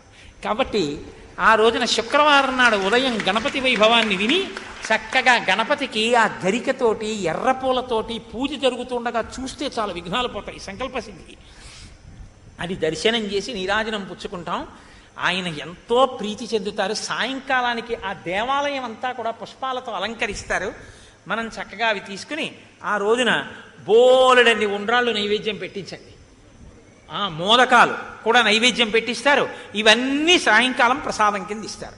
చక్కగా ఇవన్నీ తీసుకుని గణపతి దర్శనం చేసుకుంటే శుక్రవారం నాడు సాయంకాలం నుంచి ఇక సుందరకాండ ప్రారంభం. మనం అత్యద్భుతంగా జరుపుకోవడానికి వీలుగా నైమిత్తిక తిథులు వచ్చాయి. కాబట్టి గంధపు సాన చెక్క మీరు సిద్ధం చేసుకోవడానికి వీలుగా నేను ఇవాళ చెప్పాను. ఎందుకు చెప్పానంటే మా ఇంట్లో సానా చెక్క లేవండి అన్నవాళ్ళు కనీసం ఎక్కడి నుంచి అన్నా తెచ్చుకోండి. ఇక్కడ ఏమైనా ఉంటే పీఠంలో ఒకవేళ ఉంటే ఉన్న మటుకు కొన్నింటిని సరఫరా చేస్తారు. కాబట్టి మీ అందరూ ఆ కోణంలో సిద్ధమై చక్కగా ఎల్లుండి 7 గంటలకు వచ్చి శ్రీ నృసింహ జయంతిని కని విని ఎరుగని రీతిలో అత్యద్భుతంగా చేసుకొని దర్శనాలు చేసుకొని మనందరం పరవశించిపోయి సంతోషంగా గడిపి మనం ధన్యులం అవుదాం.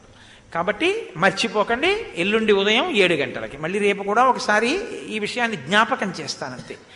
ఇప్పుడు మనం 11 మార్లు రామనామాన్ని చెప్పుకుందాం. ఆ తర్వాత టోకెన్స్ ఇస్తున్నారండి పిల్లలకి.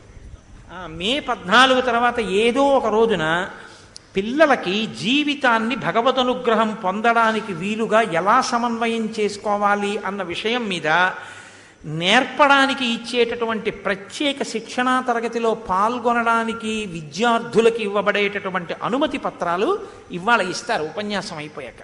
మీరు వాటిని పెద్దవాళ్ళు తీసుకోవచ్చు, కానీ పిల్లల్ని పంపుతామన్న వాళ్ళే తీసుకోండి. ఎందుకంటే ఇంకో పిల్లాడి అవకాశం మనం పాడు చేయకూడదు.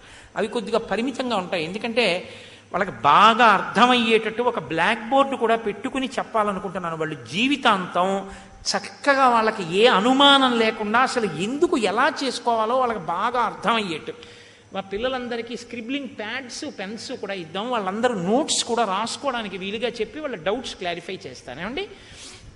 అందుకని దానికి కావలసిన టోకెన్స్ తీసుకోవాలనుకున్న వాళ్ళు ఉపన్యాసం అయిపోయాక దర్శనానంతరం ఆఫీసులో తీసుకోండి. ఇప్పుడు మనం రామనామం చెప్పుకుందాం. నారదాది మహామునీంద్రులు నమ్మినది శ్రీరామనామము. రామనామము రామనామము రమ్యమైనది రామనామము. కోరి కొలచిన వారికెల్లను కొంగు బంగరు రామనామము. రామనామము రామనామము రమ్యమైనది రామనామము. నీవు నేనన్ను భేదమేదియు లేకయున్నది రామనామము. రామనామము రామనామము రమ్యమైన రామనామము. భగవదర్పిత కర్మ పరులకు పట్టుబడు శ్రీరామనామము. రామనామము రామనామము రమ్యమైనది రామనామము. పాలు మీ గడ పంచదారల పక్వమే శ్రీరామనామము. రామనామము రామనామము రమ్యమైనది రామనామము. వెంట తిరిగడి వారికెల్లను కంటి పాపే రామనామము. రామనామము రామనామము రామనామము రమ్యమైనది రామనామము కుండలిని భేదించి చూచిన పండు వెన్నెల రామనామము రామనామము రామనామము రమ్యమైనది రామనామము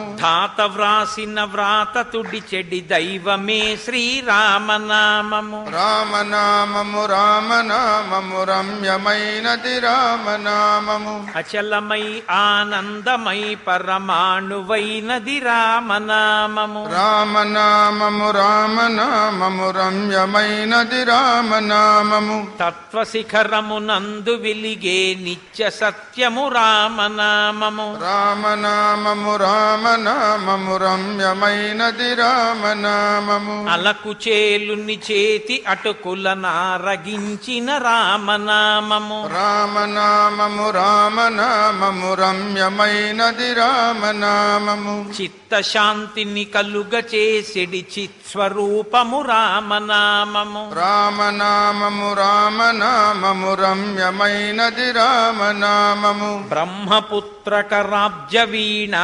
పక్షమైనది రామనామము రామనామము రామనామము రమ్యమైనది రామనామము తల్లి వలె రక్షించు సుజనుల నెల్ల కాలము రామనామము రామనామము రామనామము రమ్యమైనది రామనామము మంగళాశాసనపరై మదాచార్య పురోగమై సర్వైశ్చ పూర్వైరాచార్యై సత్కృతాయాస్తు మంగళం మంగళం కోసలేంద్రాయ మహనీయ గుణాత్మనే చక్రవర్తి తనూజాయ సర్వభౌమాయ మంగళం ఉమాకాంతాయ కాంతాయ కామితార్థప్రదాయినే శ్రీగిరీశాయ దేవాయ మలినాథాయ మంగళం కరచరణకృతం వా కర్మవాక్కాయజం వా శ్రవణనైనజం వా మానసం వాపరాధం విహితమవిహితం వా సర్వమేత్తక్షమస్వ శివ శివ కరుణాబ్ధే శ్రీమహాదేవ శంభో సర్వం శ్రీ ఉమామహేశ్వర బ్రహ్మార్పణమస్తు స్వస్తి.